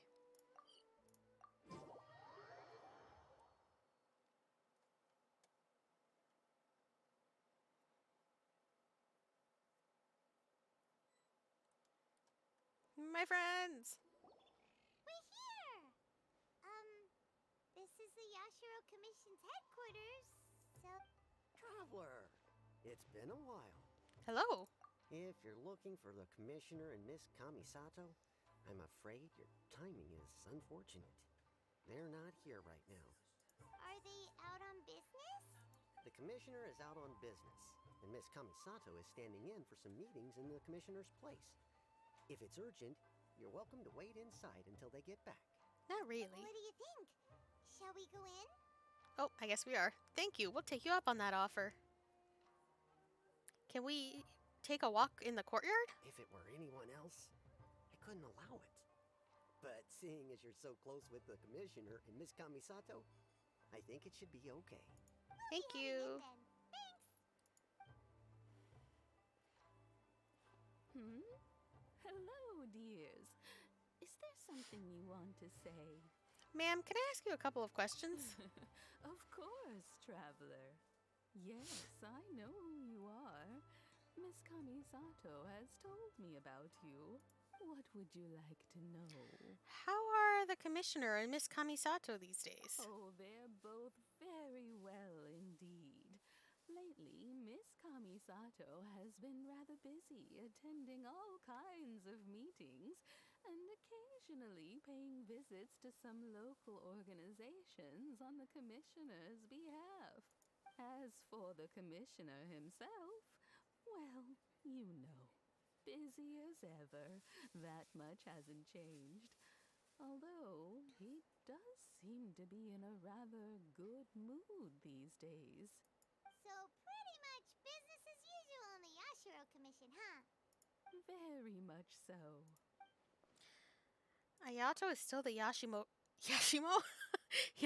Commissioner. Ayaka is still the lady of the house. No changes there. As far as I can see, nothing's changed in the Yashiro Commission either. I was expecting as much, but it's still a big relief to know that the Kamisato siblings are both safe and well. Well, got any more questions?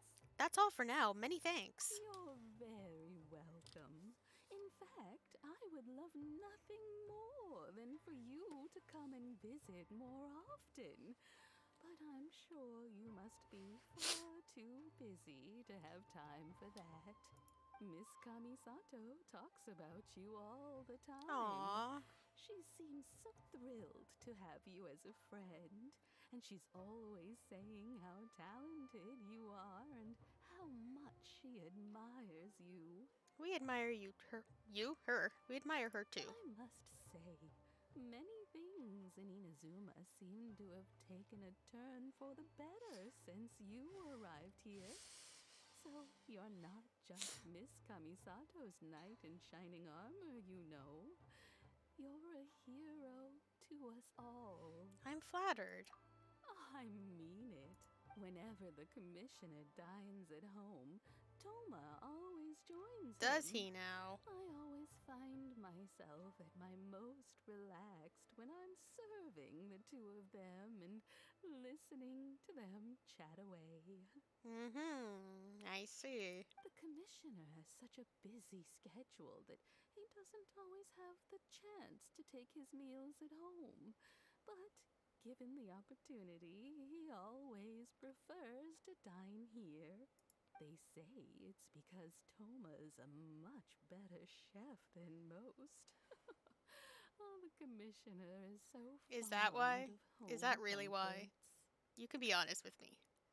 They get to talking about you sometimes too, you know.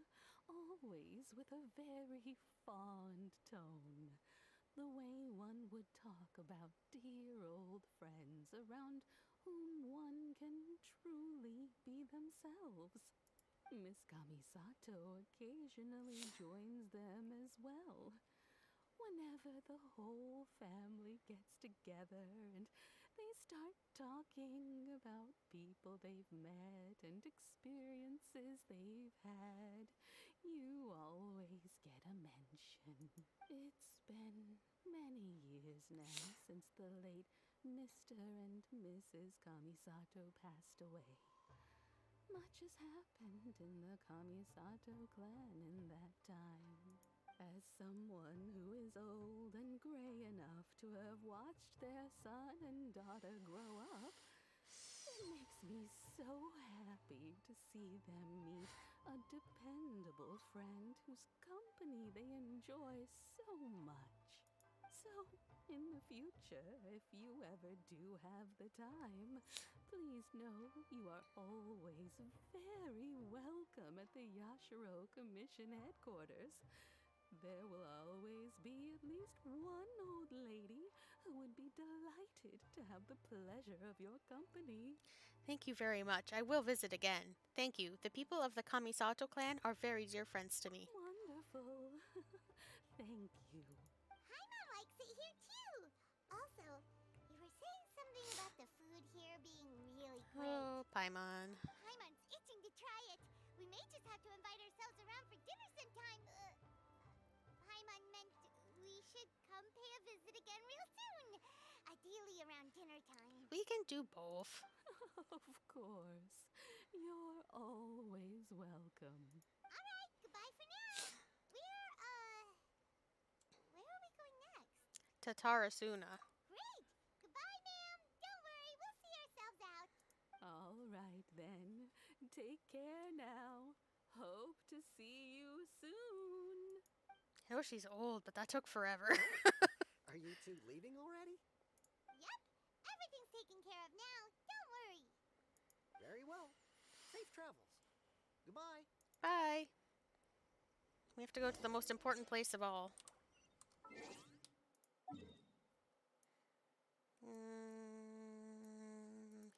There.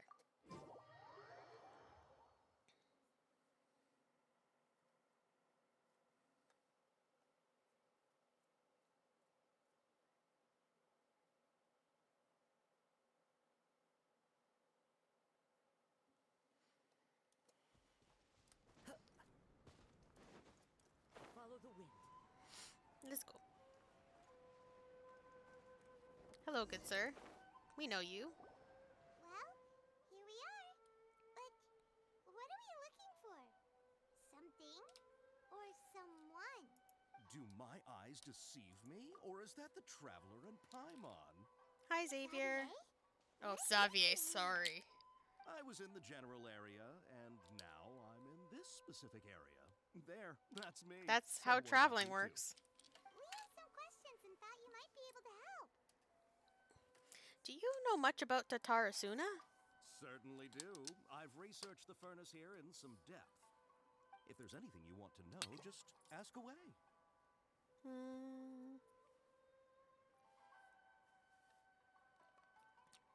How well do you know how well do you understand the history of this area? Like the back of my hand. Make no mistake, I have been here a good many times before. Not only that, but I've met people in Inazuma whose families used to live in Tatarasuna years ago. They said it's all true, the history here. Go on, I'm listening. Oh, well, it's a long story, don't you know? The tale of Tatarasuna starts a long time ago. I'm told that its history is one of the most foremost forging and smelting operations in the nation, goes back around 1,000 years. Still, the furnace has had a couple of serious maintenance issues along the way. A couple? When exactly? One was just in the last few years, the other was several hundred years ago. A fun fact, I'm not the first Fontaine tech guy to come and work on it either. There was a guy back then, too. They say he was a mechanic who consulted on a technology upgrade. It seems like the technological collaboration between our two nations goes back a long way. How about that? A mechanic, huh? Looks like the doctor still sabotaged the furnace, leading to all the ensuing chaos. Hey, weren't you gonna ask Xavier something about Tatarasuna? Come on, ask already. I am. Oh, I didn't realize you two were here for a history lesson. Something like Me that. neither. Paimon doesn't know what's gotten into this one today. Feels like we've been preparing for a history exam or something. Oh yeah, Paimon forgot. What brought this on? Did you just wake up today with a sudden burning desire for historical knowledge? Pretty much. So, can I ask one more question? Sure, go ahead. Have you ever heard of a kabuki mono connected to Tatarasuna? A kabuki mono? No, I can't say that I have. I do know the word, Inazuman for those eccentric types who always go around dressed to the nines. Just the sort of person that I'd like to meet, actually.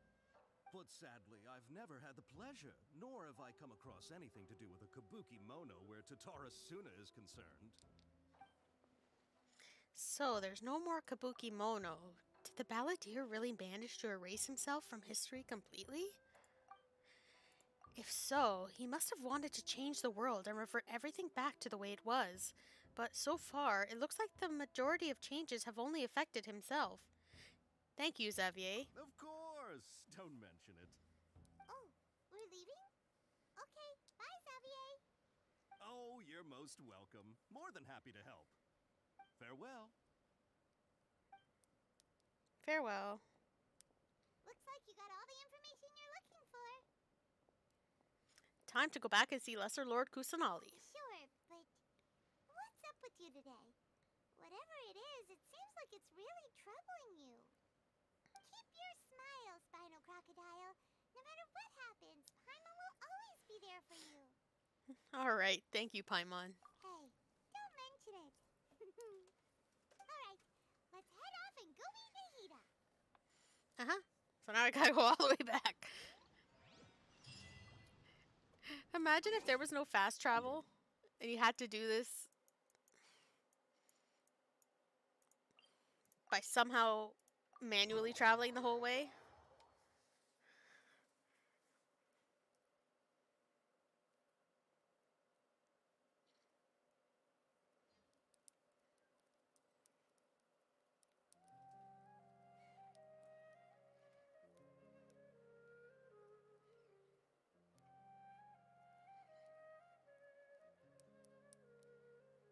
There are leaves around, and I know just the tune to accompany them. Alright. You wish to hear it. Just before we do this, I need to take a very quick break, and I will be right back. So don't go anywhere.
Alright.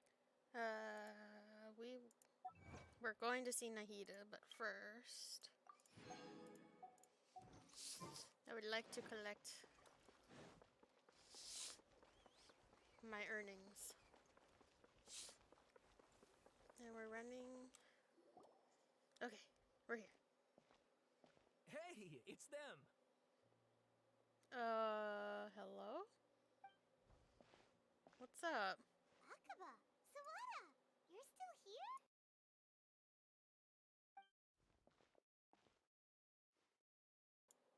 Are you still talking about the quote-unquote essay? Indeed we are. If you have a moment, we'd love for you to join us once more. We have time. What do you want to talk to us about? It's the same topic we discussed last time. Obviously. Which was... Still looking for more info about Tatara Suna, huh? Should we join them? Perfect. These two have researched Tatara Suna's past. Let's hear what they have to say. Unfortunately, we haven't made any real progress. The article that you let me read last time was great. Can I read it again? Huh? Oh, of course.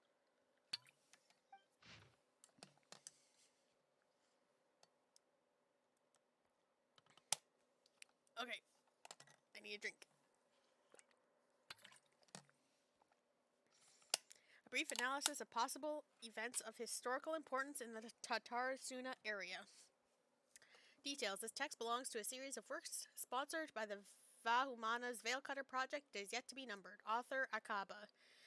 Abstract. The Tatarasuna area has always been a major pillar of Inazuma's smithing industry. 2 incidents have occurred here, and the details behind the first are vague at best. I believe, however, that there might be a hidden history behind these events that transpired. Hence, this paper will attempt to analyze what may have unfolded from the available data. Glossary. Tatarasuna area, Raiden Gokuden, Mikoshi Nagamasa. Introduction. This paper continues and expands the work of my mentor, Mr. Rumi, in his report of Happily Hidden Tales of Tatarasuna, and is intended to further this avenue of research. According to the data, the blade forging techniques of Inazuma were originally handed down from the Electro Archon, also known as the Raiden Shogun. Using the arts they inherited from their Archon, the people of Inazuma devoted themselves to the process of forging. However, strange rumors that do not quite fit the steely nature of metalwork yet linger about Tatarasuna's smelting center, which was a central pillar of the forging industry. There, the Mikoshi and Niwa clans, along with an eccentric mechanic from abroad, serve as the 3 windows of insight we need to investigate the truth behind what happened. Okay. Body. Strange notes from the Tatarasuna area. Their contents here are as follows. 1. Quote, perhaps I overstep, but I think that Sir Nagamasa's mood grows better when he forges blades. Quote, the obsession to cleanse the stain of the name Mikoshi must eat at him. 2. Quote, the inspector bought a certain number of jade steel ingots. Quote, Sir Katsuragi discussed matters of smithing deep into the night with the vice armory officer. 3. Quote, we at last made a single nagamaki. We call it the Dai Tatara Nagamasa. Quote, the inspector was in high spirits, and he and the vice armory officer. Quote, Nozomu was so taken by the beauty of the Dai Tatara Nagamasa that he drew a picture of it. 4. Quote, the inspector flew into a rage and slashed Katsuragi. The great blade cut deep into the flesh, cast his own Nagamaki into the furnace's flame. Quote, Nozomu could not abide by that order, and drew the completely melted weapon out of the furnace. He was horribly burned. Quote, 5. Nozomu died that night. I dare say that while Sir Katsuragi may have committed malfeasance, it was out of the goodness of his heart. It still seems the same. 6. Quote, Kinjiro had the Nagamaki and Nozomu's drawing in the arsenal. Quote, Nagamasa is harsh, but he also knows right from wrong, but even so, he is not amenable to reason. His name indicates one obsessed with purity. Still, I and some households of Tatarasuna have not been blinded by the matter of Nagamasa's mother Chiyo, and we trust him. Quote, I also remain unwilling to forget the joy of creating the Tatara Nagamasa with him. 7. Quote, before we withdrew, we should have divided the arsenal key into 3 parts, one of these for the inspector, one for the armory officer, and one to be left in Tatarasuna itself to prevent theft. Quote, but we were in too much of a hurry, and neither the inspector nor the armory officer could be found, so I was so bold as to hide the 3 pieces within treasure chests in Tatarasuna. Okay, so this seems the same so far. The 7 notes mentioned prior have been scattered across the Tatarasuna area. Among the 7 notes, 6 seem to be of good physical integrity, though they all look quite old, while the last one looks more recent. I believe that the first 6 notes and the last are of different time periods, though the gulf in years between them needs to be verified. The contents of the first 6 should also be related to each other, as the incidents mentioned are quite consistent with one another. Rumi. Oh, I see. This is the new stuff. My bad. A great many of these rumors revolved around the yokai who are so very characteristic of Inazuma's folk histories. A small portion, however, repeatedly mentions the word outsider. It should be known that the appearance of such a character, who is suspected to be based on a real person, is a very curious case. This fact drew the attention of the researchers to delve further, and eventually the following pieces of information came to light. A foreign mechanic once visited Tatarasuna. Reportedly, the reason for his immigration was to exchange knowledge and forge ties with the locals. However, the mechanic seemed to behave suspiciously and often wandering around essential or restricted areas, and if someone tried to turn him away, they would only earn incomprehensible mumbles from his lips. The mechanic often stared into the furnace seemingly to check on its condition. Unsettlingly, he also spent a substantial amount of time watching the local residents. Judging from the era, it was not uncommon to see cross-cultural exchanges of technical knowledge in places such as Tatarasuna. After traveling across the tides, foreign experts being welcome in the region was likely not unreasonable either. Yet calamity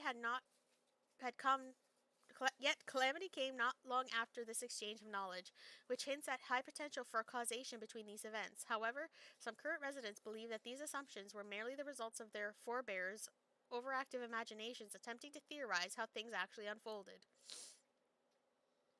Alright, the mechanic is also new.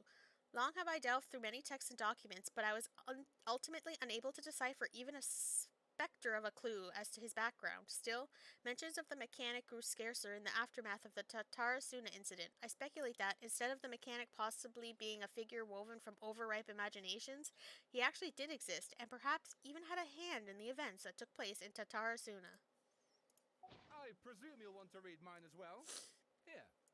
Well, at least now I know the yellow or the changes. I'll just read what was before it, though, for context. Niwa smiled, replying, "How goes the forging of your lord's great blade, Katsuragi?"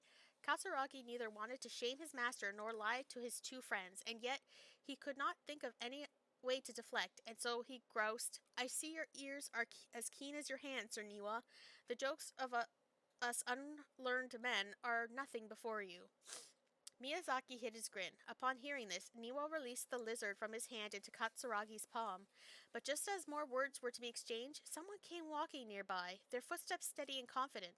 The head that appeared by the door was that of one from abroad. The newcomer placed some lunch boxes to one side, nodded, and made to leave. Katsuragi called out after him, "Sir, what about your meal? Are you not hungry?" The man smiled upon hearing Katsuragi's words. "I already ate. I hope that you, my lords, may also find time to sate your hunger soon." "You are our guests, sir. To see you help in these trifling matters fills me with embarrassment," Niwa said with sincerity. The man smiled as if it was no matter. Then, with a nod, he departed. Okay. For the background, outbound, a fishing boat drew near, the lights of its bow flickering in and out of sight beneath falling sheets of rain. A mist unspooled across the area, stealing sight from the fisherman. Repeatedly he exclaimed, "It is but dusk. How are my eyes darkened? Is there anyone that can deliver my boat upon safe tides?" And the new part. Like a falling spear, the black cloud reached the bottom of the boat, and was joined in its bereftness of direction. Like a charging beast, they plunged into the shoreline. Scant steps away, the mechanic laughed, slowly approaching the grand wreck. Not but half an arm was left of the one who had cried out for help, and with a plop, it landed at the mechanic's feet, who crouched to better study the object, straining against the urge to take a bite. Yet he did not, for the dark cloud swirling down had already picked the remnants of the ship clean. Miyazaki had been the first to set sail. The clouds had only just begun to form then. Traveling from Tatarasuna to Inazuma to ask for support was normally no great feat, and yet there had been no sign of his return. Then a second ship was sent, followed by a third and a fourth. Each who left to seek salvation did so under foul skies and bleak fortunes. Reason dictated that they should not have risked anyone else, but the situation in Tatarasuna was severe. They needed to gain aid from Inazuma, even should it cost them more lives. And that's everything that's new. The content has changed, another effect of tampering with the information in Irminsul. The balladeer said he'd erased 2 of his names, but if he really succeeded, it must have taken all of his might. But still... Well, what do you think? A masterpiece. Hey, Traveler. Remember how last time Akaba was saying how you wished you could gather more information about all this? Well, we just got back from Inazuma. So how about we tell them what we learned? Sure. What did you find out? Something big? It's a long story. Basically, we have some friends in Inazuma, and... You tell the 2 writers what you learned about the Raiden Gokuden and Tatarasuna's history. So many new details. Thank you so much for sharing that with us. Well, well. So it all comes down to one man's desire for revenge. Huh. You heard this from a member of the Amanoma clan, you say? Then I guess it must be true. Ugh. So there's no ghost story here after all. No, sir. This new information actually lends further credence to my hypothesis. Evidently, swordsmiths were seen as having an incredibly prestigious role in society those days, to the extent that harming them was conceived of, at least by the perpetrator, as a way of exacting revenge against those in power. Yes, okay, point taken, you were right. But that doesn't mean I can't carry on with my novel. And they're back at it. These guys are really into this. We've got some things to take care of. Bye for now. Oh, so sorry. Look at us, prattling on about our projects and ignoring you. Thank you so much for the information. You're welcome. See ya. Keep us in the loop if you find out anything else. Will do. Now are we gonna go see Nahida? Yes. Alright, Nahida. You've got some explaining to do.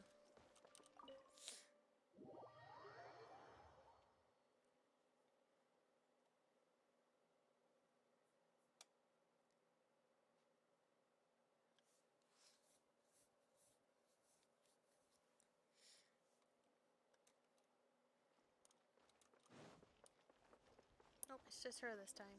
At least for now. Nahida, we're here! Traveler, Paimon, how have you been? Ugh, Confused? where to start? Paimon hasn't had a moment's rest this whole time. That night, we ended up chatting until suddenly the sun was up. And then she decided she wanted to go to Inazuma.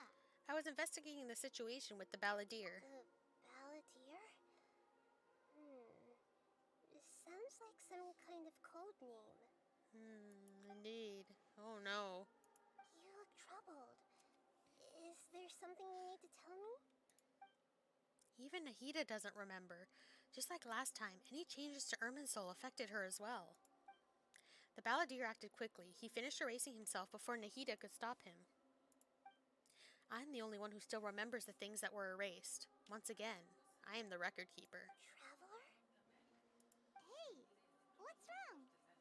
You look so upset. There are things that have happened that only I can remember. I have to tell you the truth. With a heavy heart, you piece back together the story that was broken and scattered across time. There once was one named the Balladeer, created by the Electro Archon. He was a puppet who lived among men. After a series of events in Tatarasuna, the Balladeer, thinking he had been thrice betrayed, left Inazuma to roam the world beyond. With no trust for humans and only loathing for the gods, he bore his grudge for years as he grew in strength, then returned to Inazuma to take his revenge. He tried in vain to become a deity with a gnosis and ended up losing everything. Finally, he entered Irminsul and learned the truth behind his betrayal. Knowing now that his entire life was built on lies, he did the unthinkable in an attempt to reverse his tragic fate. That's quite a story. So, this puppet known as the Balladeer erased himself from Irminsul, hoping that he could change the past. But how was he even able to do that? As the traveler said, he very nearly became Sumeru's deity. Admittedly, I remember it a little differently. I don't recall finding anyone inside the machine after we defeated it. Nevertheless, it does make sense. If someone were to successfully erase themselves from Irminsul, the world would change to reflect the new reality. So, you believe this person really existed? And we just don't remember him Because, well, because he literally changed the world? Yes. Theoretically speaking, it is possible to do this. But I'm struggling to imagine the kind of person who would dare go through with it. The traveler comes from a world beyond Javat. That's why there's no information about her in Irminsul. And it also explains why any changes to Irminsul wouldn't affect her. So if there's anyone in the world capable of retaining memories from a past that has been rewritten, it's you. It's quite incredible when you think about it. You can say that again. Paimon's having a hard time understanding this balladeer guy's motivations. Why did he do it? I can only make inferences based on the information we've been given. As for what kind of person he was, only you remember that. I'm really not sure. We were enemies after all. I don't know his perspective on all this, so I can't say why he did something so extreme. Did he want to reset everything? Or save someone? Or did he want to completely undo his existence? Quote, everything can be set right. It's time to solve this once and for all. Maybe that's all there is to it. I still remember the question he asked. He asked me specifically, and my hesitation gave him his answer. I hesitated because I witnessed Greater Lord Rukkhadevata erase her own existence, but I can't tell Nahida that. To put it another way, I know why the balladeer was so sure it could work, but I can't tell them that. Something else worrying you? Something that you can't share? I just feel empty. He chose such a radical option, and yet... It couldn't change the fate of the ones who had died, right? Yes. Once the balladeer realized he hadn't been betrayed after all, it must have completely changed his view of the people of Tatarasuna. Now he saw them as friends again.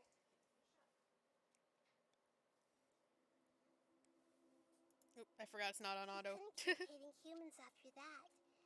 And if he thought there was a chance he could save his old friends, it would be hard not to try. The story makes sense. Every part of it. The balladeer tried to achieve godhood with the doctor's help. He was unsuccessful, but retained the power to connect with Irminsul. That power then enabled him to change what was recorded in Irminsul and erase himself, even though he didn't have much strength left. Yeah, it does make sense, but it still ended in tragedy for his friends. It just feels so hopeless. He gave everything to do this, but it seems like he got nothing in return.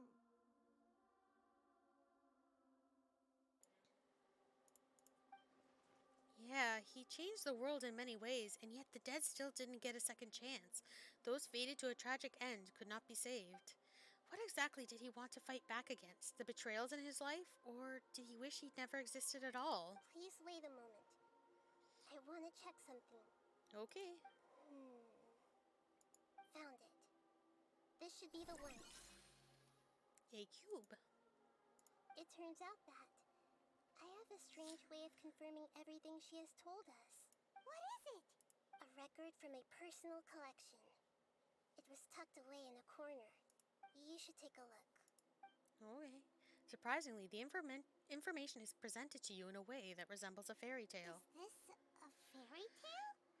Who wrote it? This matches everything I said. I authored this record myself. Huh? You wrote a fairy tale that somehow has something to do with the balladeer? When combined with the traveler's narrative, it's clear that this story is an allegory.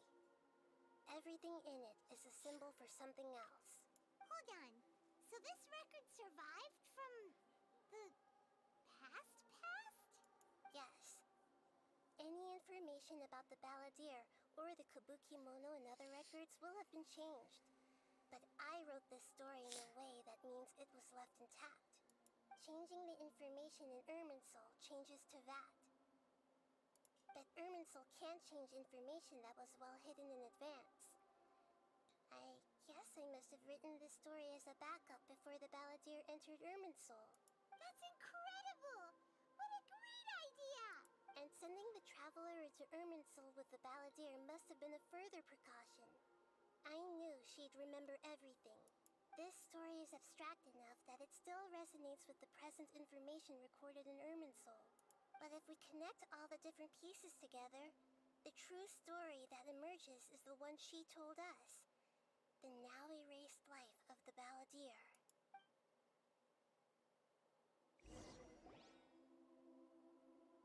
There was once a lone monster draped in fox fur. The monster found a family of foxes, joined them, and they became friends. The monster lived with the family day and night, and everyone treated it as one of their own. Once in a while, the monster would take off its fox fur at night and lament to itself as it gazed at its reflection in the water. I am a monstrosity, yet they are too foolish to see it. I pity them. But the monster soon found solace when another came to live among the foxes who was not their kin. A kitten, carved from the wood of a white tree, who had been abandoned by the humans. The kitten too wished to become a fox, but its tail was too slender, and it could not grow a coat of richly colored fur. Yet when the other foxes saw this, they spoke words of comfort to the kitten. Even without a tail and fur like ours, you are still one of us. Furious at this happy resolution, the monster lit a fire on the mountain. The terrified animals panicked as the fire spread. The only way to extinguish the flames was to make a sacrifice. A gray fox stood up and addressed the monster. It said, "You are the cleverest among us. Surely you can help us find a way to solve this." The monster smiled, led the fox toward the fire, and murdered it. The gray fox's heart was turned into a beautiful drop of water, clear, spotless, and pure.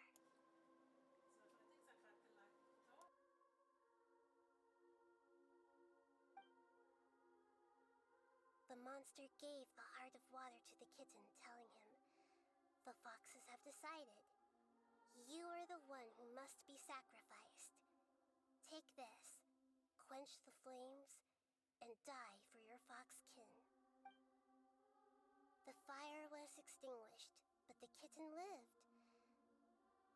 It left that side of the mountain and found a little bird who had a broken wing. The two promised they would spend their whole lives together, but the little bird did not have long left to live. It passed away soon after. After burying the bird, the kitten left the mountain for good. Never again would it cherish a single creature nor a single blade of grass that stood on that mountain. The kitten spent the nights wandering aimlessly, gnashing its teeth at the moon. How it wished to swallow the moon and devour the moonlight. If the world could only return to darkness, then it would finally be peaceful and content. I will become the new moon, the answer to everything. Then, no one will know that there were once birds, foxes, and cats in this world. And no one can know that they were different.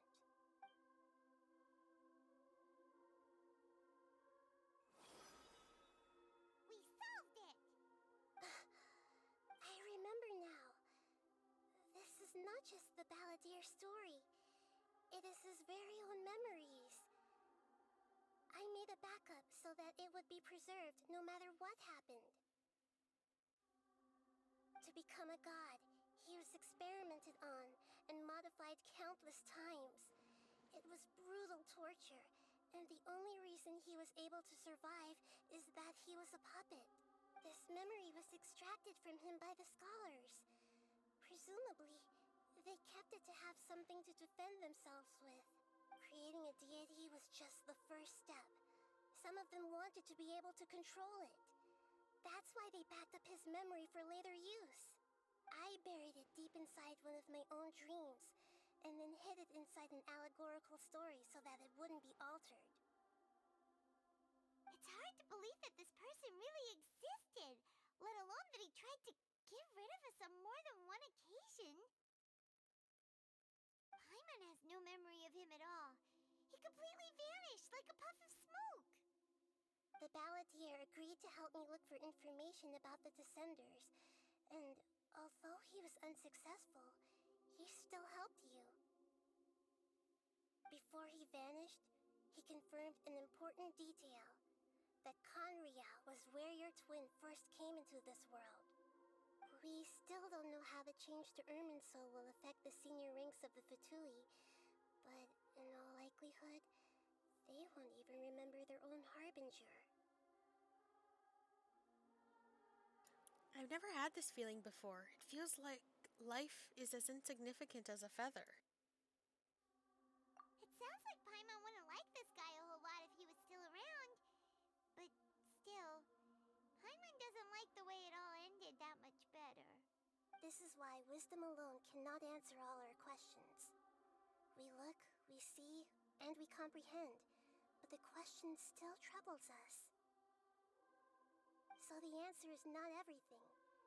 People yearn to find the truth and then conquer the troubles they face. When you give someone the truth, you give them a chance to choose their own destiny. To others looking on, this may seem like a pointless endeavor, but for him, the chance to act on his desire to disappear must have meant a lot. Never forget that even when we walk beneath dark clouds along a road filled with suffering, the light of wisdom is always there, guiding us toward a better destination. And that is what you have been doing all along. Yeah, Nahita's right. Cheer up. How about we go get something to eat? We can pick up this heavy conversation again later. Good idea. Paimon, why don't you take her out for a walk to clear her head? You got it. Come on, traveler. You need to get out of your head for a while. You'll feel much better after taking a walk. Let's go get a snack from one of the stalls in the Grand Bazaar. That'll be sure to lift our spirits. Something tells me we're gonna see a familiar Really face there. being the only one who remembers all that. But Paimon's always here to help cheer you up. Of course. When you're not being annoying.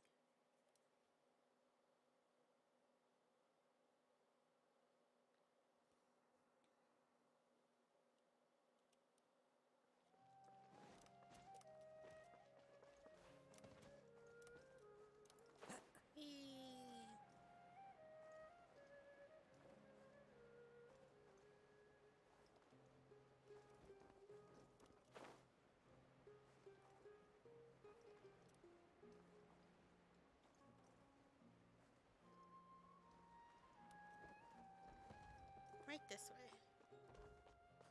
Are we cutting through the academia? Is that what's happening? Looks like it.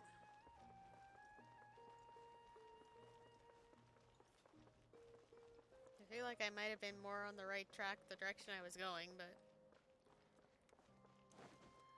Okay. Whoopsie. Sorry. We'll fix you up in a minute. Excuse me? Just gonna steal your produce. Thank you.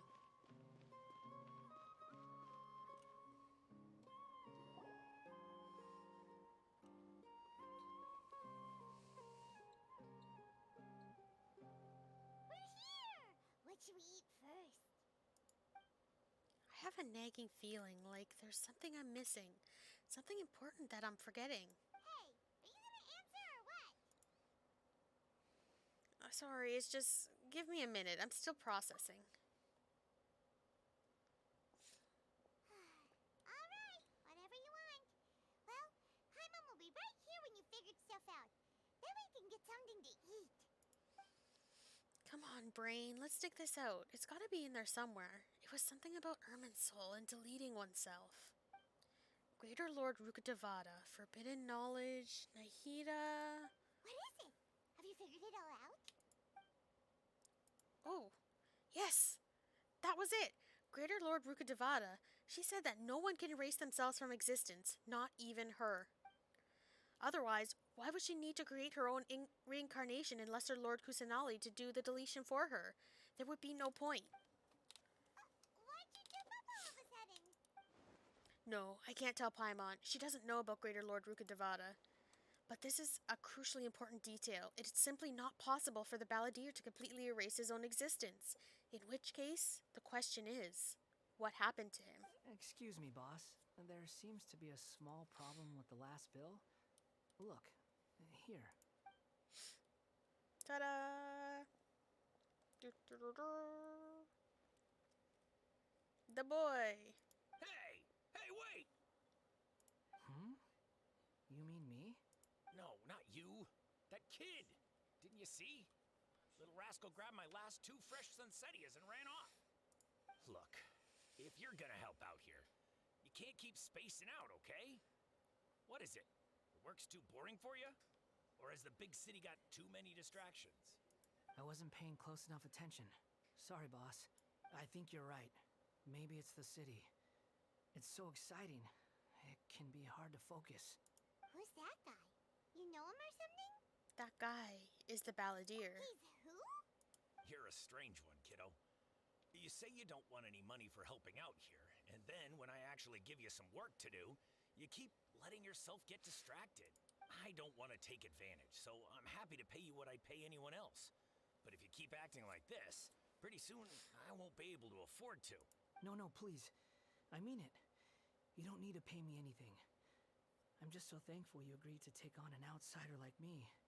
You're welcome, I guess. But I got bigger things to worry about. Look, we're all out of Sunsetias. And I promised the lady down the street I'd deliver a fruit bowl this evening. Leave it to me. I'll find some more. Just a moment. I'll be right back.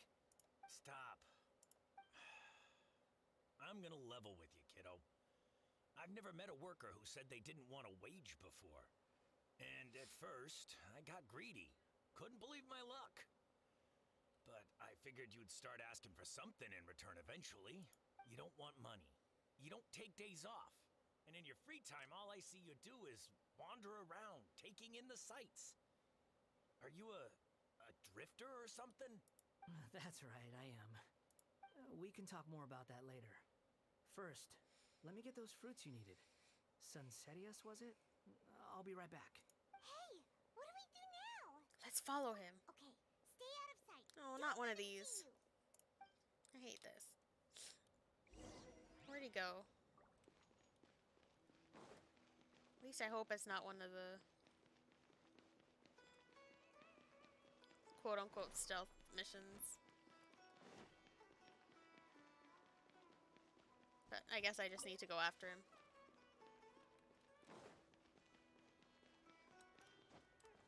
Where did he go? Get over here.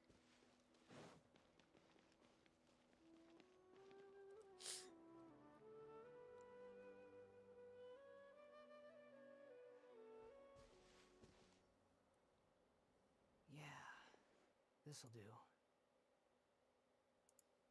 Even though you say he's the balladeer, what are we planning on doing? Stealing his Sunsetias? Isn't that a bit too cruel? Shush. Oh, alright. This should be enough.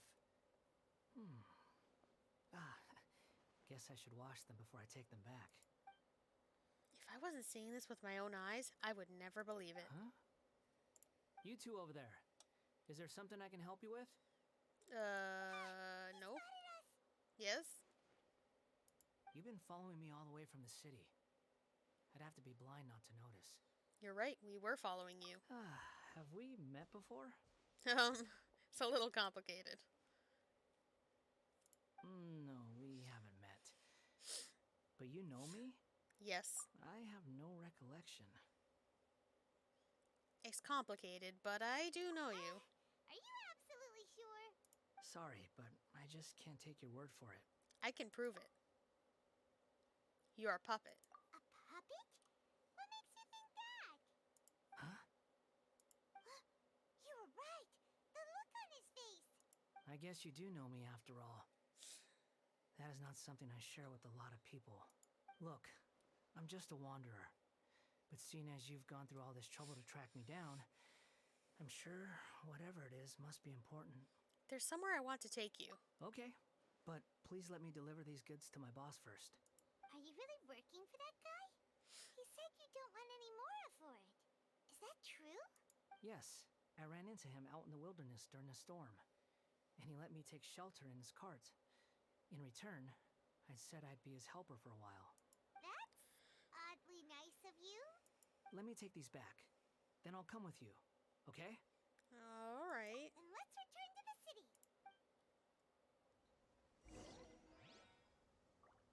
Return to the grocery stall. I'm taking these.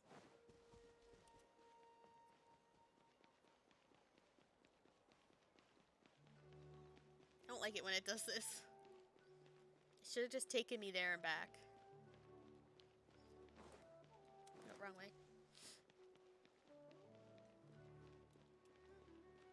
Like, I don't mind story stuff. I just don't like it when it makes me go back and forth.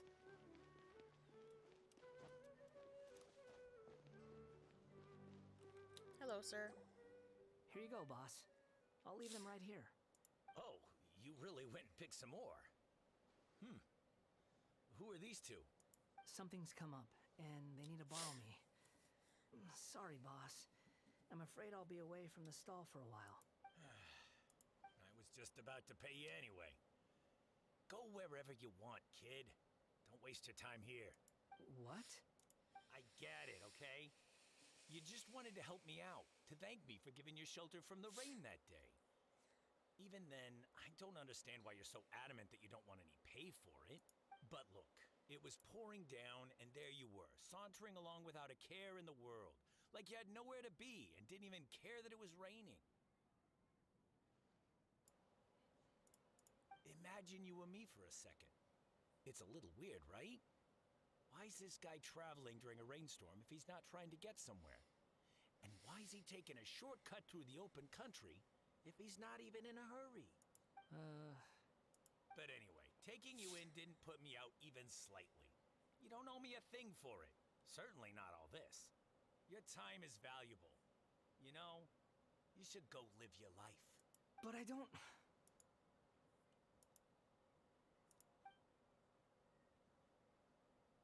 No, you're right. Then I suppose this is where we say goodbye. Thank you again for taking me into the city. Don't mention it, kiddo. I've run into all kinds of characters over the years. I just hope you find your path. Thank you. All right, done. Thanks for waiting for me. We can go now. Okay. Return to the sanctuary. Okay.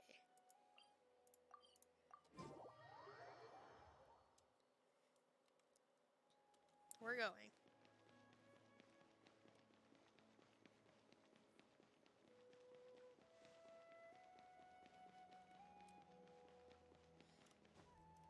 Hopefully this is close to the end of this quest.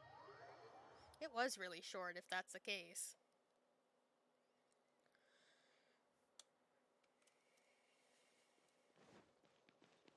Nahida, we brought a friend. Nahida! Nahida! What's wrong? Huh? Are you? Hello. I do apologize for the sudden intrusion. That's quite the shift in personality, isn't it? In the street, but he doesn't seem to remember anything. So, yeah, quite an eventful walk. You tell Lesser Lord Kusanali what happened in the Grand Bazaar.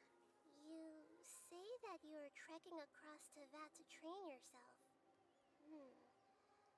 Many other Inazumans who describe themselves in this way call themselves Shugenja. Why do you refer to yourself as a wanderer? Well, it seems more relevant in my case. To me, it sounds like a plant with no roots. But these two claim that they know me, and that I have a hidden past unknown even to myself. I wouldn't call it the past, but rather... this is a difficult one to explain. I don't like to rely on using terms like this often, but in your case, it seems that it ought to be called, previous incarnation. Oh, like a past life or something? Kind of. Something like that. Yes, something far more distant than the past. So far away that you cannot perceive it. Okay, I have to ask. What was I like in my previous incarnation? A butt. Oh, okay. I see. You want to tell me, but you can't bring yourselves to say it. Looks like I didn't have the most wonderful existence in my previous incarnation. We're just trying to think of where to start. If it's that difficult to talk about, I have no doubt it will be just as difficult to hear. But I'll be able to handle it. Please, tell me the truth. Is truth something you care a lot about? Yes. That was a little I'll be delayed. straight with you. In your previous incarnation, you did many things that would be considered evil. You nearly died because of what other people did, and many died because of you. As a non-human being, you hated gods and humans alike. You drifted from place to place, never able to settle, even where you found status and identity. You adamantly believed that you were missing a heart.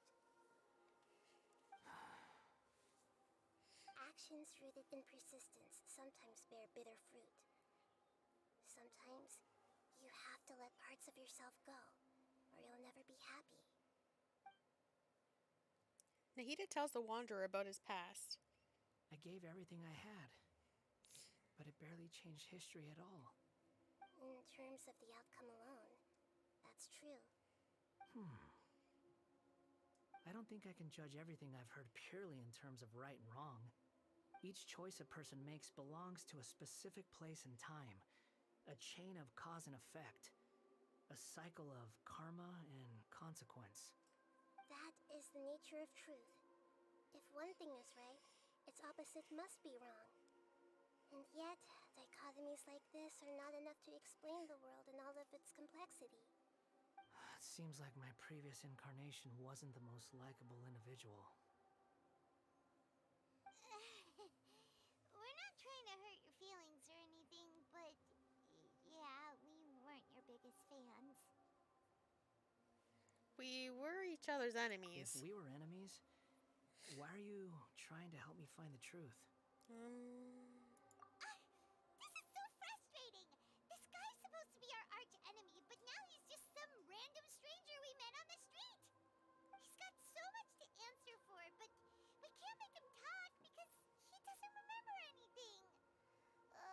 What a weird situation. Very weird. Lesser Lord Kusanali, as the god of wisdom, I trust that everything you told me must be true. Yes, it's all true. I can even show you the memories themselves, if you're willing. Please, I want to see them for myself. I want to experience my own transgressions. Even though it will cause your present self great mental anguish? I'm just a puppet, with no heart and no name. There is nothing in this world for me to cling to fill the void within me. Except maybe these sins that can never be undone. Very well. As you wish. Wait, shouldn't we go with him? This one's kind of on us for bringing him here. Don't worry. Whatever danger I might face, it's my burden to bear. Traveler, could I ask you to supervise him on my behalf? Okay. Oh, good point. Given your, unique situation, we'd better keep an eye on you. Understood. Thank you. Now, prepare yourselves, everyone.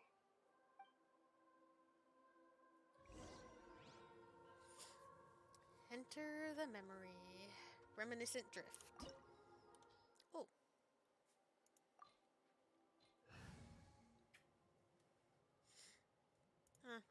I should be fine even though he's dead.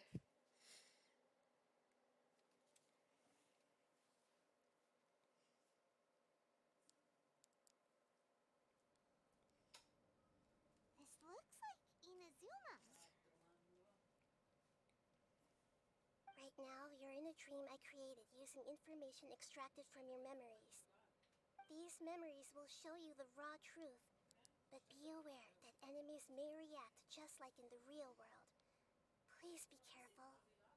Sounds like an immersive experience. Something thing like we came that. along. Sheesh. You don't need to do this for me. I don't deserve your protection. We never give up halfway. Well, we had to once, but that was your doing.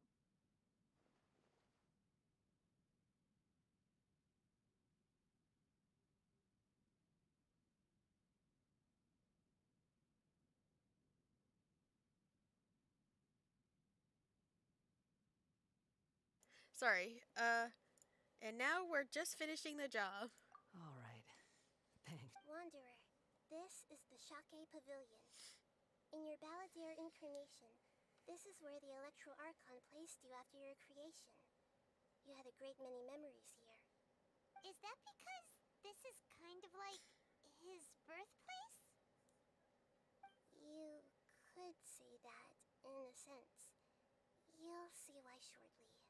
I hear Okay. footsteps. This place is huge. I can't believe the landslide didn't fill it in. I wonder who built it. The Crystal Marrow Miners? No, there's no way. Look at this exquisite construction work, and so well preserved, too.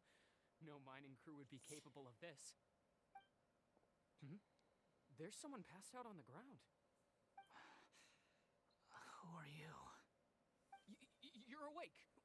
What happened? How'd you get stuck here? Are you injured? Huh. Not a scratch. And these fine clothes. Who are you?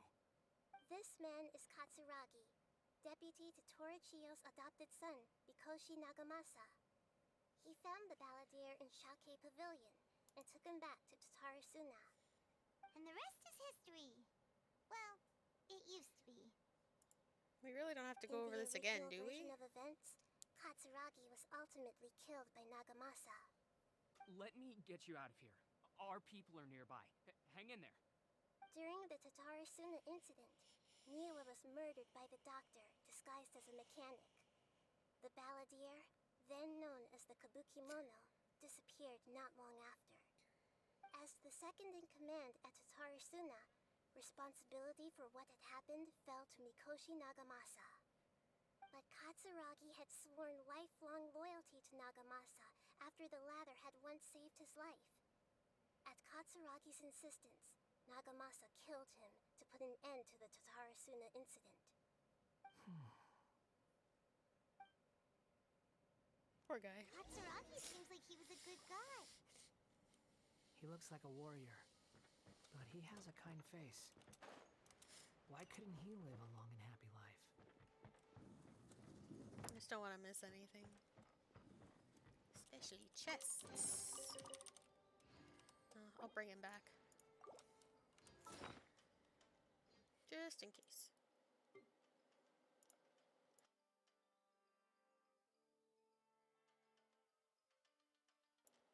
Oh, sorry, I had to sneeze and I didn't want to sneeze into the mic.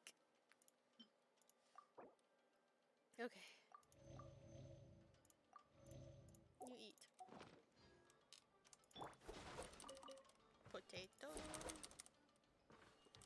Carrot. Raw meat. Okay, nothing else here? Can I let the ladder down from this side? I thought he was gonna, like, turn around. No, I guess not. Whoa. He jumped really high.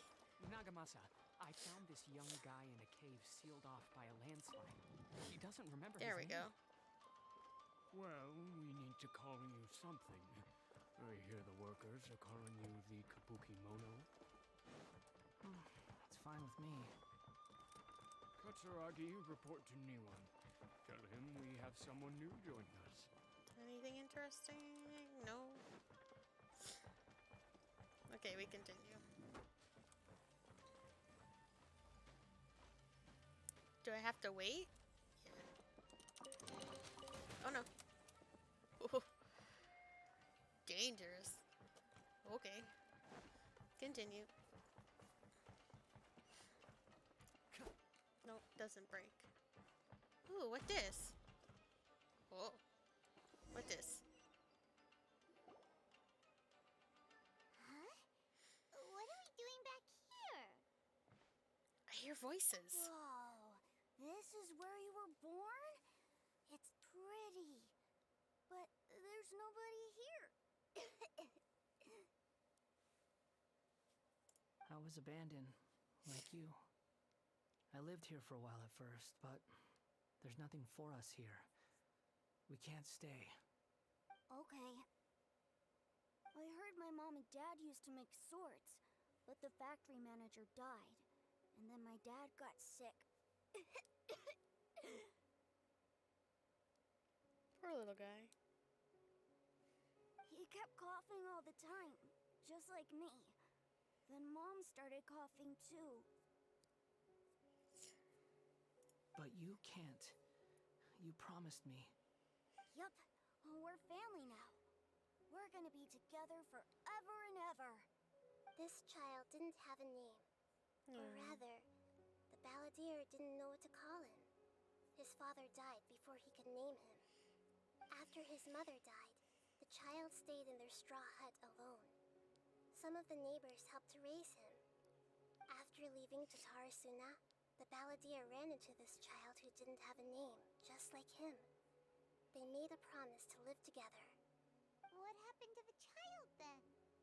He died from his illness while he was still very young. The balladeer came home one day and found that he had stopped breathing. Oh no. Hey! What's wrong? Say something! You promised me we could be family! You're no different from Niwa and all the others. You betrayed me too.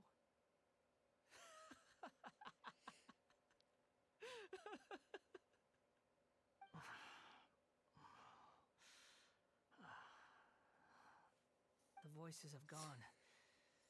It looks like the memory ends here. Oh boy. Let's keep going. That was a lot.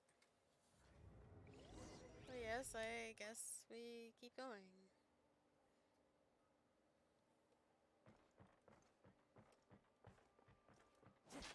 Whoa. Scary. Nothing else? Alright. Next memory, please. You do realize you're blocking my path. I come not to obstruct you. I've been waiting. What you are truly is a weapon. One that could be wielded with an iron will. Get out of here. Finally, I'm doing something.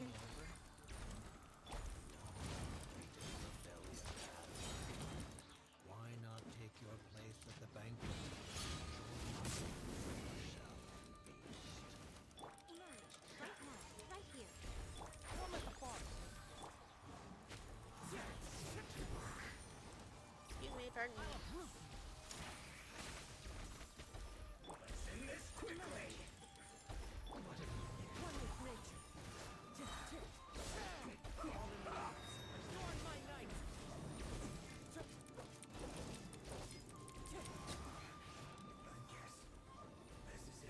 Your turn. Must counterattack!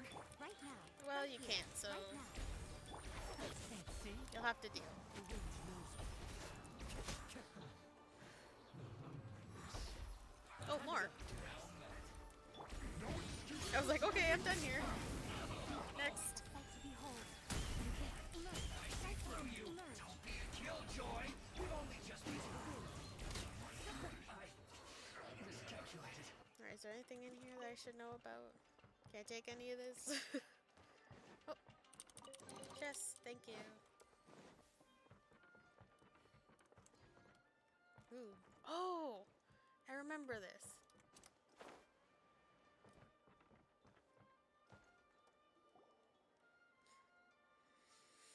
This place is dark. Everyone knows this place. It's the Delusion Factory in Inazuma. In the original version of events, the Traveler once encountered the Balladeer here. I did. Such a creepy atmosphere. And so familiar. I remember this. It was an unsettling place. Hey, look over there. Well, well, my fair lady. Is this rundown factory and these incompetent fools all for me? Huh. What do you have to gain from belittling your subordinates? You might not want to admit it, but you are a part of this plan. Perhaps you find fighting in the abyss to be a more meaningful use of your time? Oh, but of course, even this pales in comparison to being experimented on by the doctor. What a sharp tongue you have. Funny how negotiating never seems to be your strong suit. For the task ahead, I suggest you keep your true feelings to yourself. Save your breath. I know what I have to do. I'm sure you think so, but I still think you need to hear it. Don't start thinking you're invincible, and don't let your emotions get in the way. Surely you're not worried about me. I just can't have you getting in my way. You and Child never fail to find ways to complicate things. I'm merely lighting a little fire in this chaotic nation. But you, being tossed out like trash, must make you want to destroy it completely. Do you remember the last time you were here? That was a lot of swordsmiths you killed. I'm sure the descendants of the Raiden Gokaden are still suffering the consequences now. Look at you. Oh, don't get so sentimental. Now, give that poor little tongue of yours a rest and stop pretending like you're above everyone else. Bye then. See you at the victory feast. Poor little tongue? She's playing with fire talking to me like that. Who does she think she is? Forget it. Someone might find me here any minute now. I should prepare to give them a warm welcome. The plot does not end here. There is more of this story to come. Wanderer, are you able to continue? Yes. Please don't worry about me. Okay. Why are you staring at me in silence? Can't you think of a nicer way to express yourself? I'm under no obligation to be nice to you. Besides, I thought nothing mattered to you except results and your own interests. Isn't that right, witch? Muddle-headed puppet. You're only number 6 because you can take more abuse than other humans. Do you really count that as an asset? You're about as much fun to be around as a raging inferno. But before we murder each other, it'd be best if we finish our duties.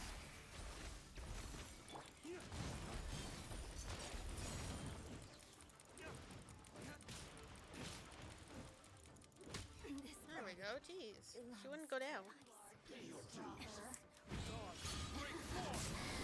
me amuse myself. Right here, right now. I'm always right here. Emerge, right now. Emerge. One with nature. Let me amuse myself with all your Storm my night! I was like, where's the other one? Thought I got her. Would have been nice if I got rewards from it. Okay, is there anything in this room that I didn't see? I don't think so. Okay then. We are leaving.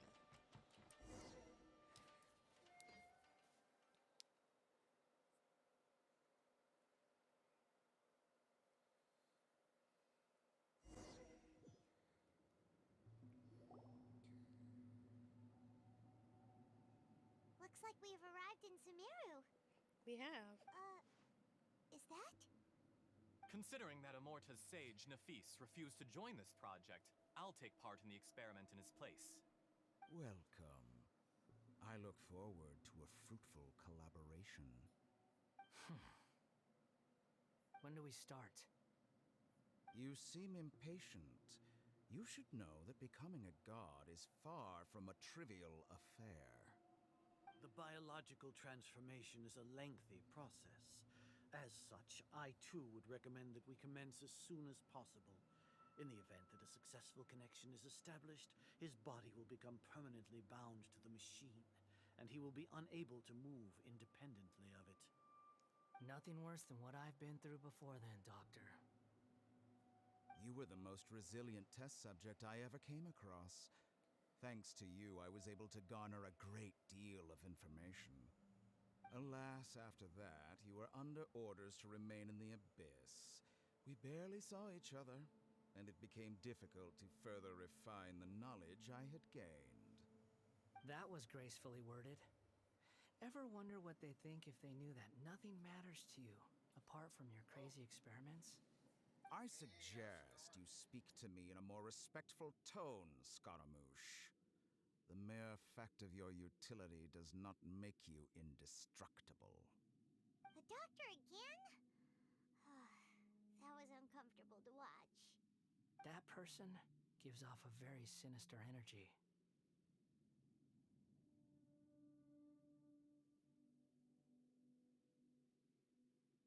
He's the doctor. He's behind all of this.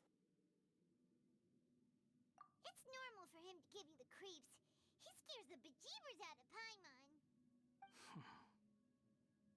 Let's move on.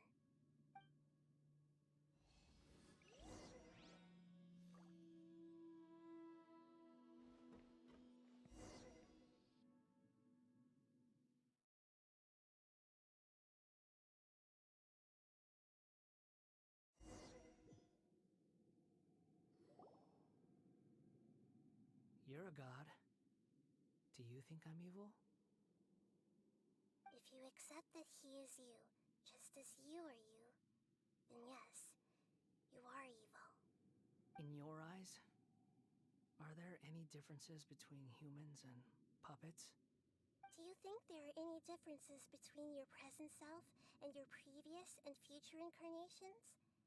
If not, then what are the differences between humans and puppets? Whoever has tasted the joys and sorrows of life in the human realm is human.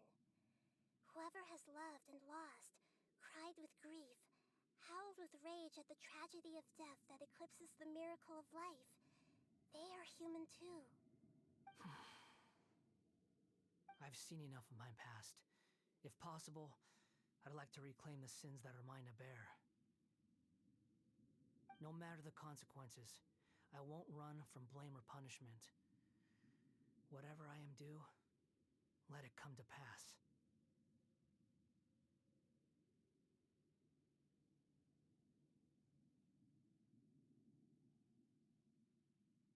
Are you saying... Can you return my memories to me? Huh? But won't that mean you'll lose your current identity? I've always believed that human lives follow a set of rules, with each person being a collection of past experiences. As a puppet living in a human world, my life is subject to the same rules. Regaining your memories means reverting completely to your previous incarnation. All the emotions that you discarded will return to you. Are you sure you want to do this? I've lived with a void in my chest my whole life. My creator didn't need me. And ever since I awoke, I've just drifted from one place to the next. But then I met you. And I finally realized that reclaiming my missing sins might be my one opportunity to become my true self. Is this the true meaning of Greater Lord Rukkhadevata's words? A person can erase themselves, and even though the original balladeer is gone, this person will live on in his place.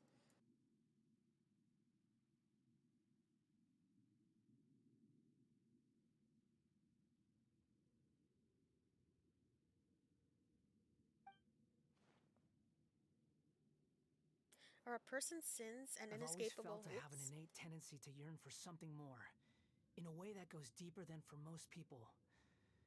But for all my soul searching as a Shugenja, I I've never fully understood it. Looking at it now, it seems that I brought this curse upon myself. So I beg you, grant me this opportunity to gain a purpose, to change my destiny, and end my wandering. Very well. Since your mind is made up, I will return to you that which is yours.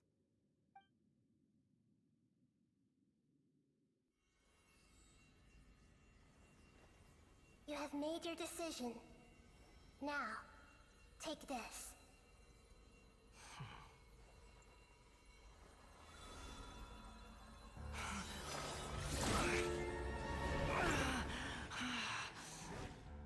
Set him free?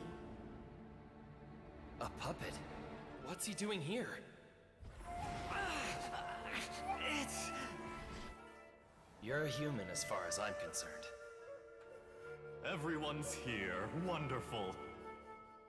What a fine blade. Nagamasa will be thrilled. This is...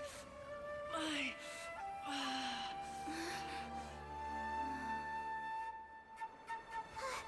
Is he alright?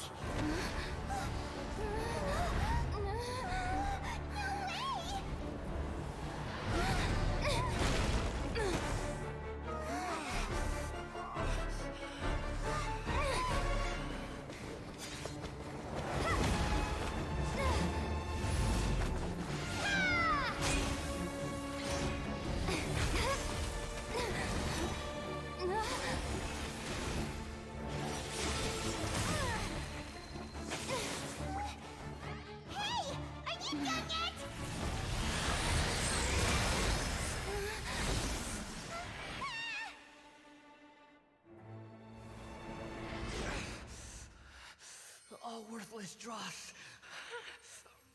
will be purged. That's why this won't be the end.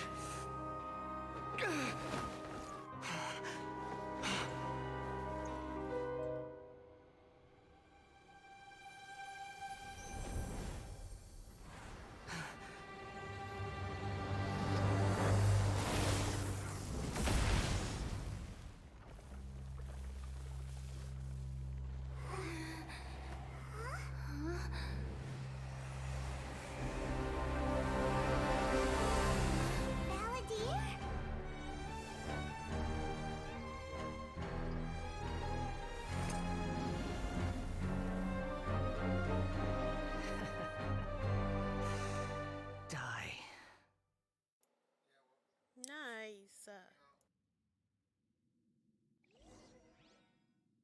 This is trying my patience. Have you got all your memories back now? Got any more stupid questions? Far enough. Insignificant pest!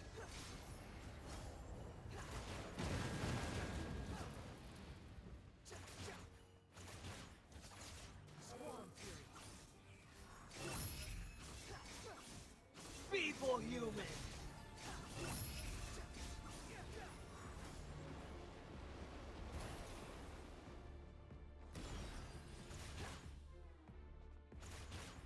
Wind rises.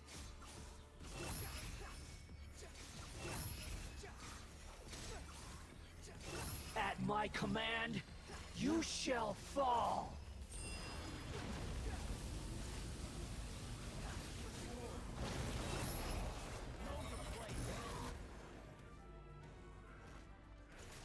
My endless cycle begins!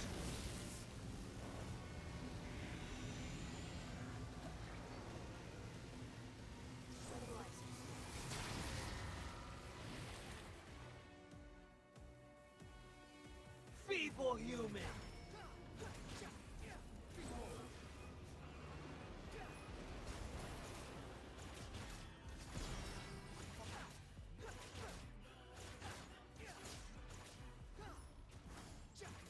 Insignificant pest!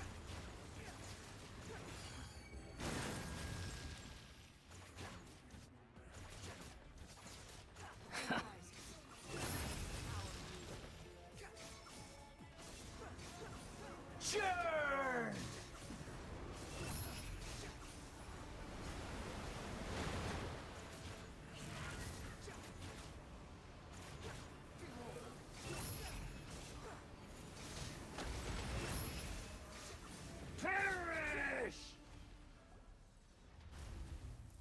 have to do the second part, or is that it? Guess we'll find out. Imbecile!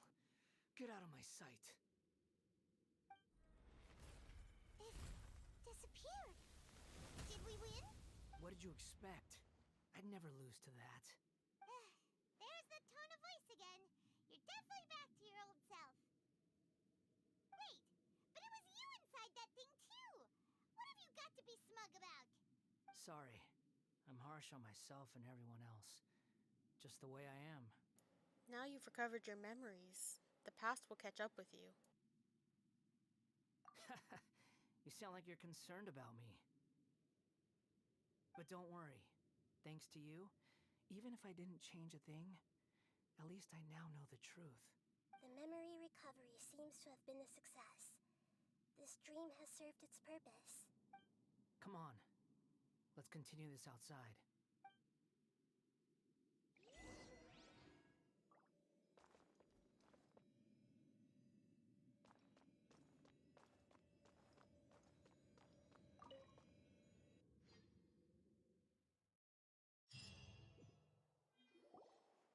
Welcome back, traveler.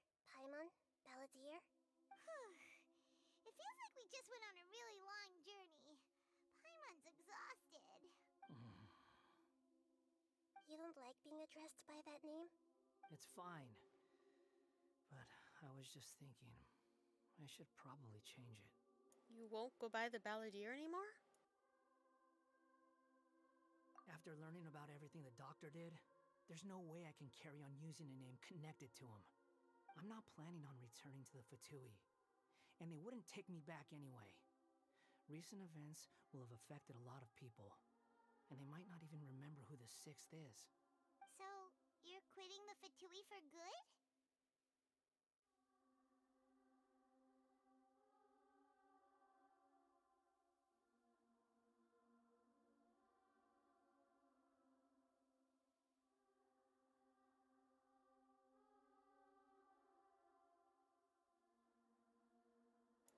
Let's call it a tactical retreat. It's like you said, Lesser Lord Kusanali.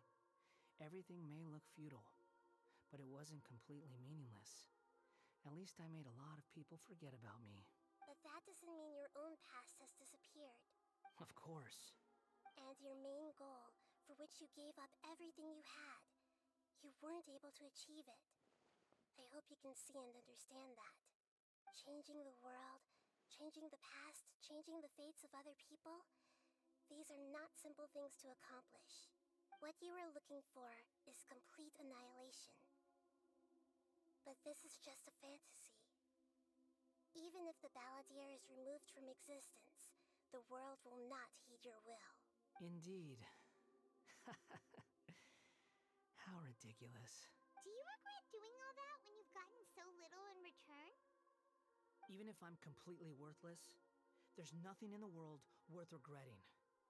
Lesser Lord Kusanali, you purposely left that information in Irminsul, didn't you? Yes, and I took pains to make sure that you'd acquire that information naturally. Why would you go to such lengths? You trying to win me over too? In all honesty, your past experiences have made you a useful asset to Sumeru and to me. Winning you over was indeed a part of my plan. But before that, I wanted to tell you the truth about your past. If all I wanted to do was use you, then I'd be no different from the doctor. Very clever. I guess you could say that's one of my virtues. Utility to others is what gives me worth. So if embracing my sins is what it takes to make me useful again, so be it.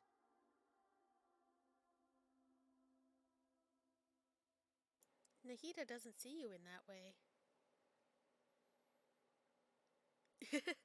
Don't worry, it's... Oh, right. You can definitely I get the almost forgot. gist You're the good guys. from this. You're into But justice yes. and all that. Sorry if I have a slightly different perspective on things, but I don't feel like I've been duped. The wisest leaders are fated to end up with the best helpers. I can live with that. I'm glad you're able to think of it in that way. Traveler, in the future, I'll continue to search Irminsul more deeply and see what secrets can be uncovered, including the beginning of your twins' journey recorded in Irminsul. What exactly happened before and after that point? I want to know as well. Thank you. Let's hope you could find some answers. I will try. Traveler. Yes? After I dove into the information torrents in Irminsul, why did you go to Inazuma? Because I wanted to know what you changed. So that's how you found out whose fate had changed. And how? Well, whatever your reasons, you did me a favor. And I'll do everything I can to pay it back.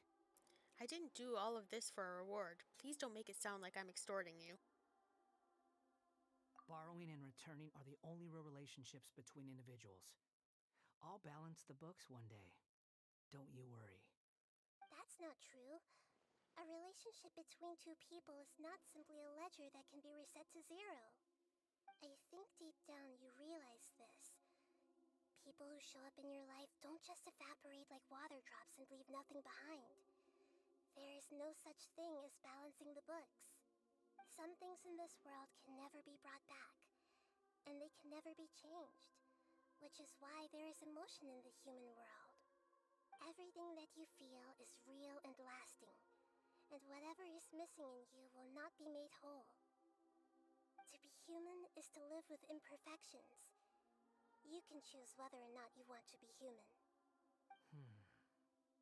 But humans can't live without a heart, can they?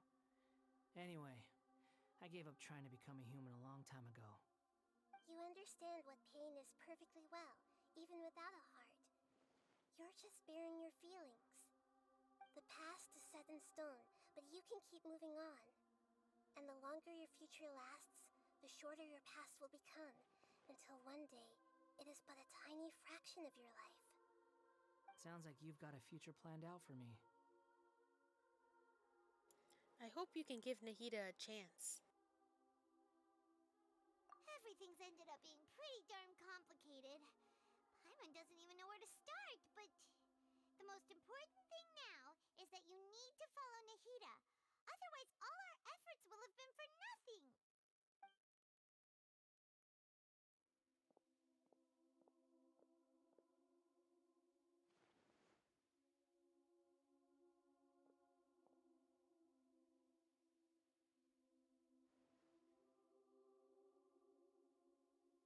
Then I guess I'll be helping you from behind the scenes from now on. I'm glad that you've accepted our proposal. Why don't you choose a new name to celebrate? Ooh! Paimon wants to pick an ugly nickname for you, too.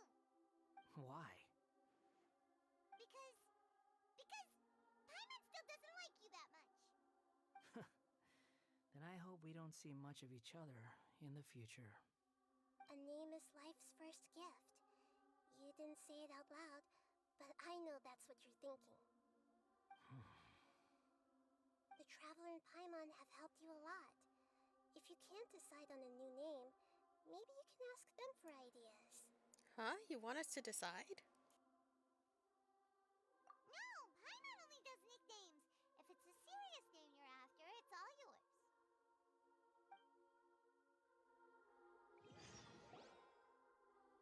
Have you got anything?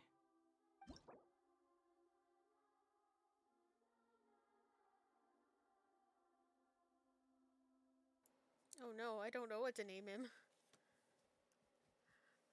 Rules and disclaimers. You can obtain the item and appellative stroke from the Archon quest Interlude, Inversion of Genesis, which will allow you to change Eons Adrift Wanderer Animo's name. Please take note that some names cannot be utilized in this change. Once you have renamed this character, some interfaces in the game going forward will display the name that you have chosen. There is a limit on the number of times you can rename this character, so do so with care.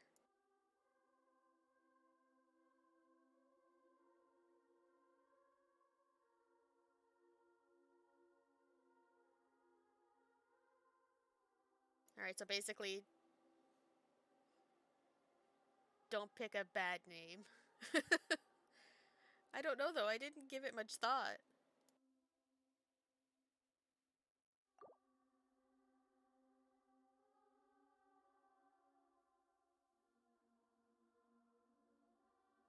Maybe I should see what some other people have named theirs. Let's see.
I'm just reading through some of these, and someone said they named him Scaranara and said need some Scaranara sauce for the pasta.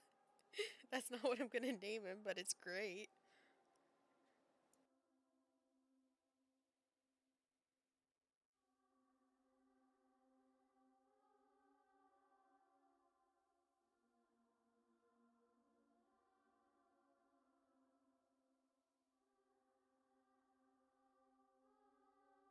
I don't know, he might just stay Wanderer because I can't decide.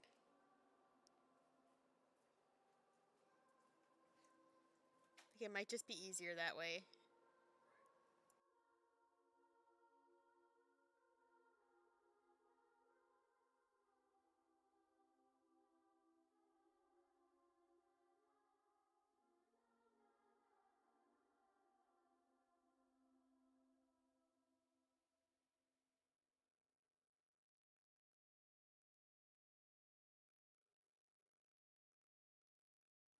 I'm too indecisive for this kind of decision. I think he's just gonna stay Wanderer. I don't know if we'll be able to change it at another time, but I think that's what we're gonna stick with for now because I can't decide.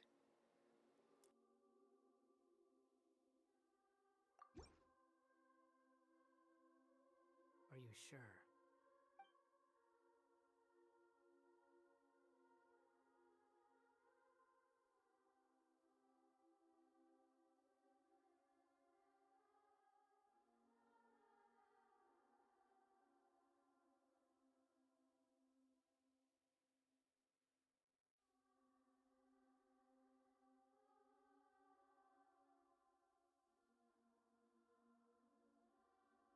No, I'm not sure. Why would you ask me if I'm sure? I'm still going through this Reddit thread.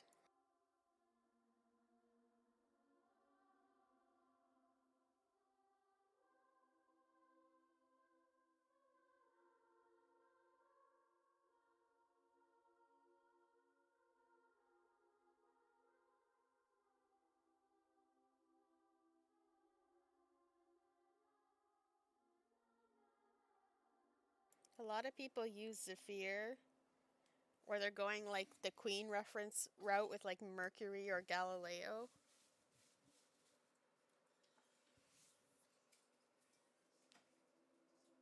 Hmm.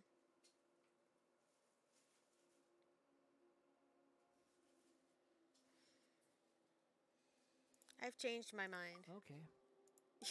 You seem so nonchalant about that. Got anything? Like, oh, you don't know what my name is? Cool. You weren't sure? You just threw something out there? Someone used Bongo Head. Yes, I know it needs to be something.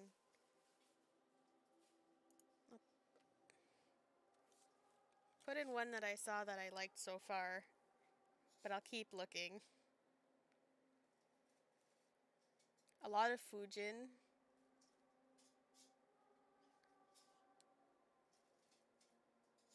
I guess that would make sense.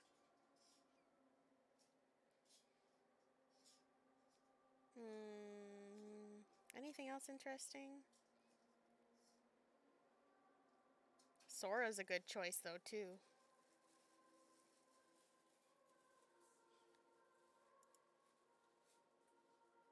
Oh, man. Now I don't know. I like this one and I like Sora.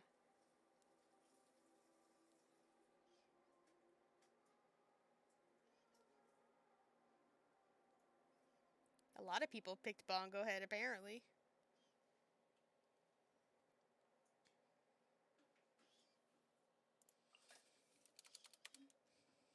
No, I like Sora. I think that's a good one. We're gonna go with that. I'm sure this time. Are you sure? Oh, all right. If you say so. I do say so. There. Now you have a name of your own. What about a nickname? Are you done yet? I named the baby. Still thinking. Stop rushing me. Take your time. I don't need to see you again until you've thought of one. What do you plan to do next? Everyone who manipulated me and made me suffer will have to pay the price. You mean the fatui? The doctor, at least. Now that your stance has changed, I believe your future path will change accordingly. But it won't be immediate. You still need some time to compose yourself. One more thing. There are still some descendants of the Raiden Gokuden living in Inazuma. Some of them know. Well, they ought to know about the connection between Raiden Gokuden and myself. I don't plan to leave Sumeru for the time being. If you see them in Inazuma, please tell them that I was the one responsible for the Raiden Gokuden's downfall. Even though the events have been erased from the world, they still deserve to know the truth. I see. That is up to you. Huh? But if we do that, then... It's fine. Let them stab their blades into my chest if they so desire. Maybe that's how it always should have been. Fine, I guess, if you say so. No nonsense. I like it. All right, let's call it a day. Goodbye, wise deity. And you too. He's gone. What he went through today would have been like living an entire lifetime in an instant. He'll need some time to calm down. Yeah, true. But even so, after everything that's happened, he doesn't seem quite as fierce anymore.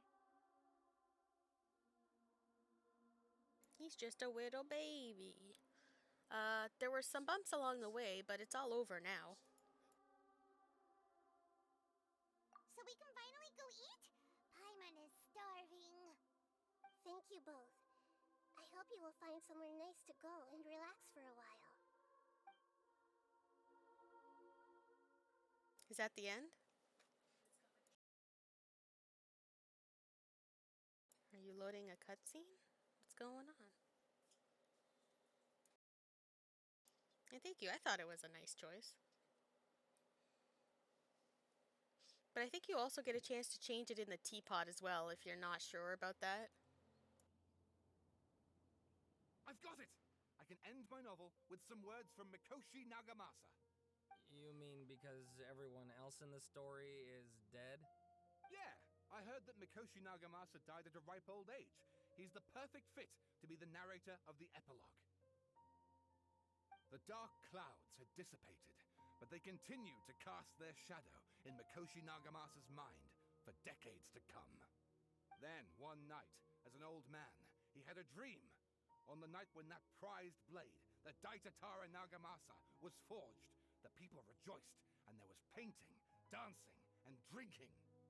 All these expressions of joy melted down in the furnace fire and turned into red clouds that rallied around the final sunrise that Mikoshi Nagamasa saw in his lifetime. Life is a story too long to be told, a journey that you must walk to behold.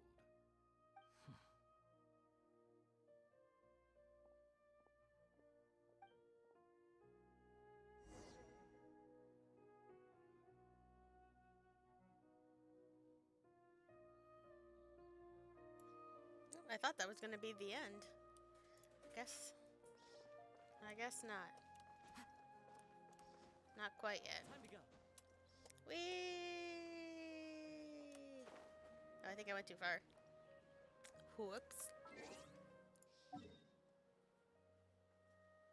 Hold on. Let's try that again.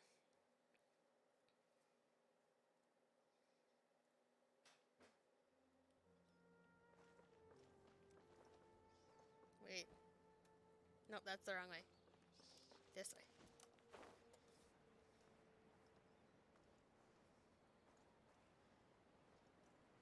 Whee! Oh, I see. We're going to our little, like, cottage. I understand now.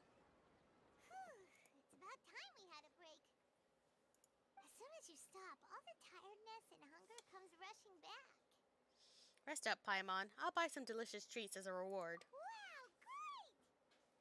Huh? Look at the vase. What about it? Did someone break it while they were cleaning the room or something? Like, Paimon doesn't remember there being a cleaner.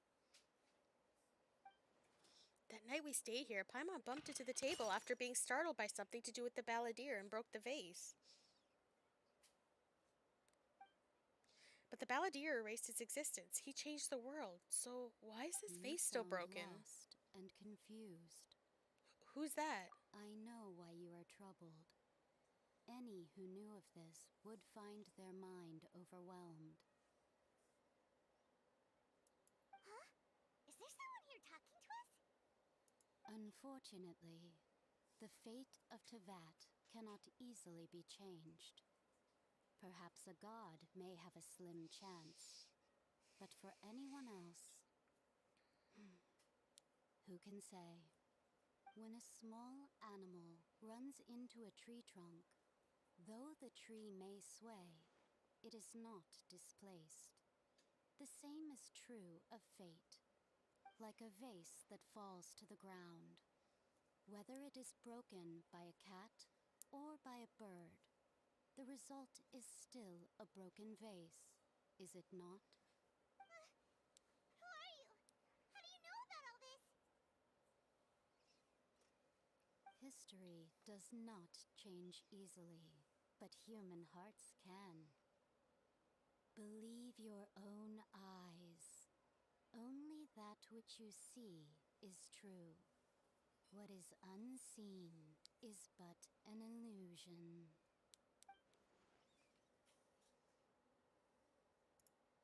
Interesting. The voices disappeared. And who the heck was that? And what were they doing coming out of nowhere and saying all that scary stuff?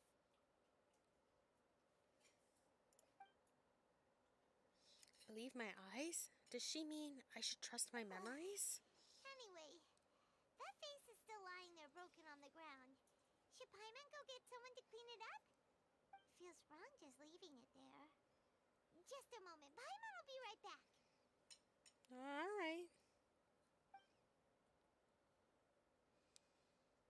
I guess. I wonder what else awaits me in the future. Now is it the end? Ooh. I know that wasn't as long as some of the Archon quests, but that was super story heavy.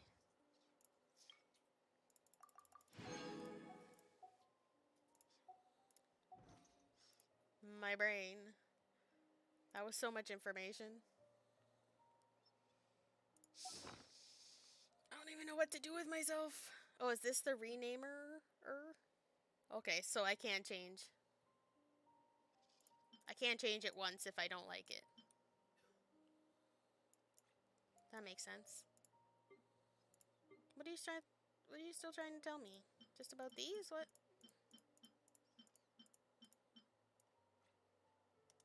I don't want to change his name. I already changed it.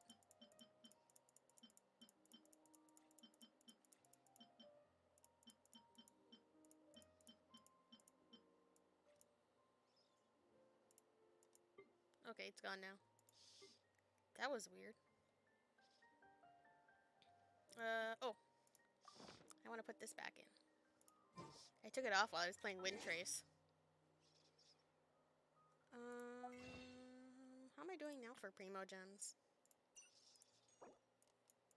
Let's just do a little bit of looking around here.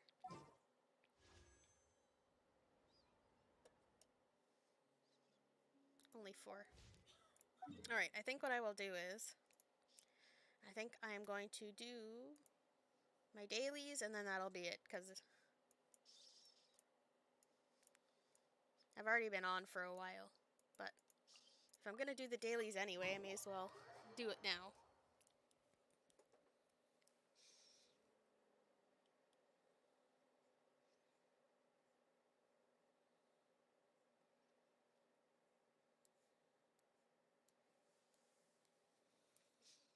But now I gotta go all the way back here.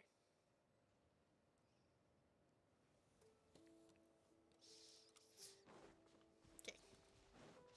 Up we go.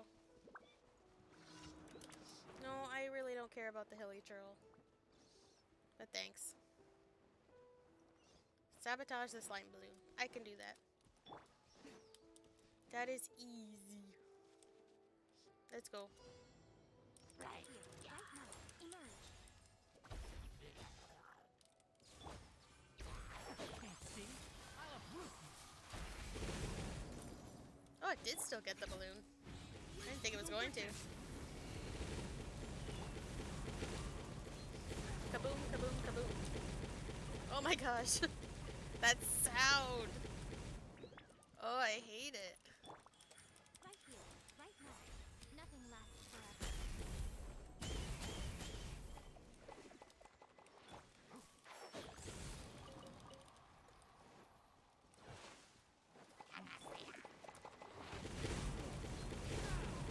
Ah, I can't listen to that. That sounds awful.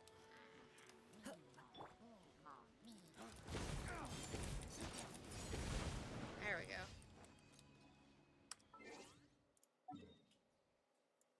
Alright, I know there's one there, but I'm looking for all the other ones. There's one over here and one over here.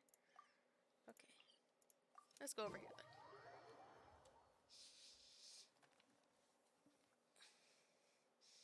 Let's go into the cold.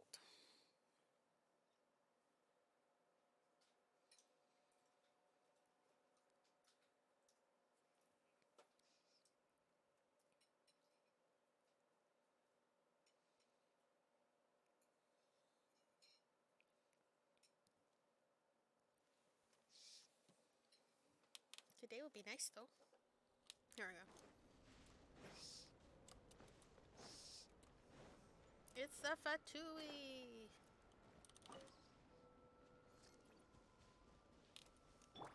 Alright, let's make this quick, please. Right here. Emerge. Right now.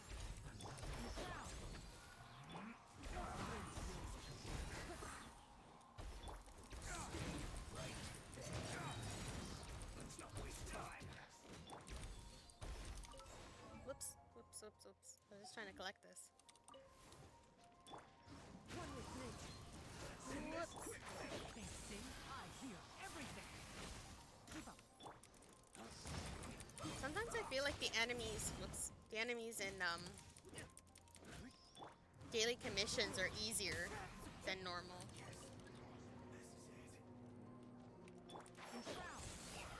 Right here. Emerge. Right now. One with wind and cloud.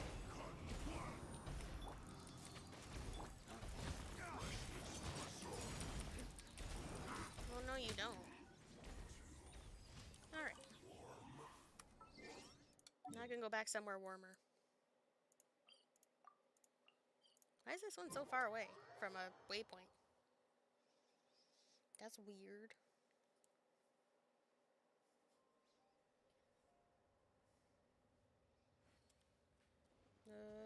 This way. Oh, it's up there though. Alright, alright, I'm going. Or maybe it wasn't? I don't know. We'll get there anyway.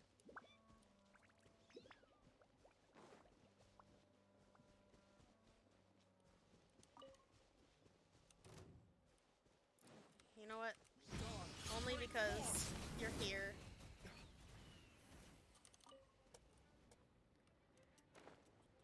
See, why don't enemies take fall damage?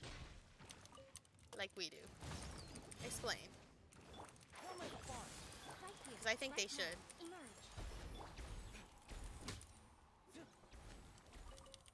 Thank you. I came here for the nectar.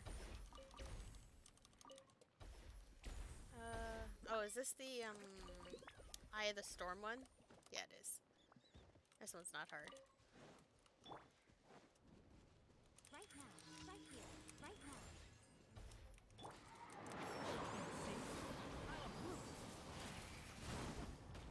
Ow. Right here, right Why now. would you do that? Right here. Get down here. I'm talking to you.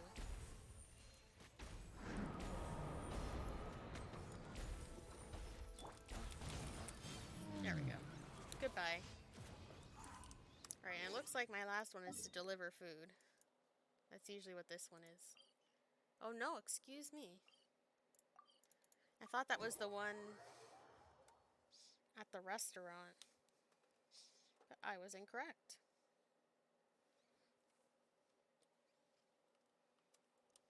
What's up, Herman?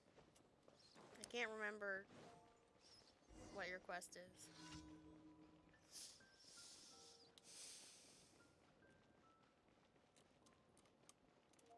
What do you want? Oh, is he building the thing? Yeah. I know what it is now. You have to help him build the things for Ellen. But I need to actually go to a statue first.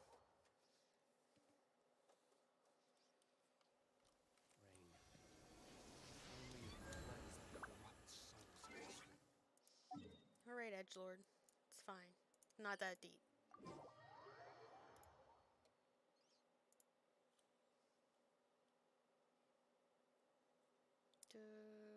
This way.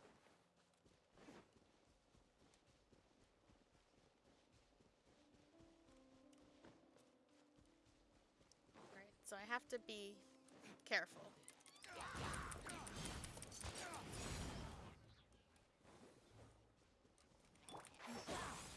Because...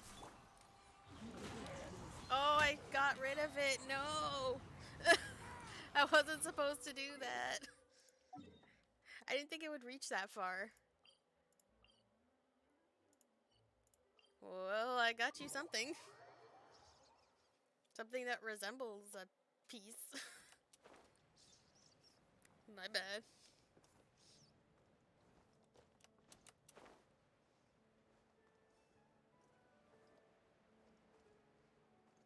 I'm sure it'll be fine. Boof. Yes? Yes, I know. It's good enough.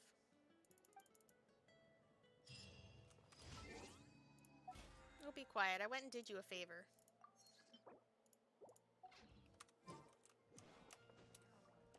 Catherine! Catherine! Catherine! I'm coming to see you. Add Astra. Thank you for Thank you. Add Astra. Dispatch. Claim. Yes. Claim. Yes. You know what I never remember to use? I never remember to use the parametric transformer. I should do that before I stop.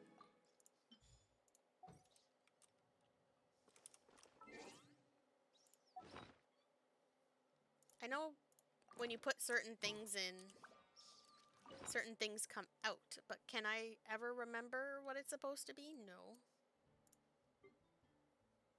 Here, take these. Wait. There's gotta be an easier way to do this. I've even tried this, but it doesn't work.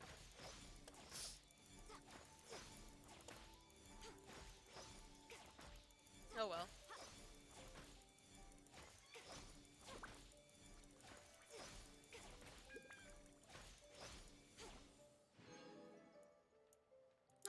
can work with that. Almost done my battle pass too. Soon. Very soon. What do I still have to do? A lot, apparently. I never do the Spiral Abyss. My characters are not strong enough to do that. I've tried. And I get really disheartened when I can't get 3 stars. But okay, I guess that'll be where I end since it's been a long time anyway. Because I finally did the quest instead of the trading card game. So if you happen to be watching on YouTube, if you could like and subscribe, that would be extremely helpful. And you can watch this live on Twitch if you go over there and follow. I don't have a set schedule, so it's really important to follow on Twitch. That way you'll get an alert when I go live. I think that's it. Tomorrow, hopefully I can come on, but it will probably be a trading card game stream as it's usually been for the past little while. But thank you for watching.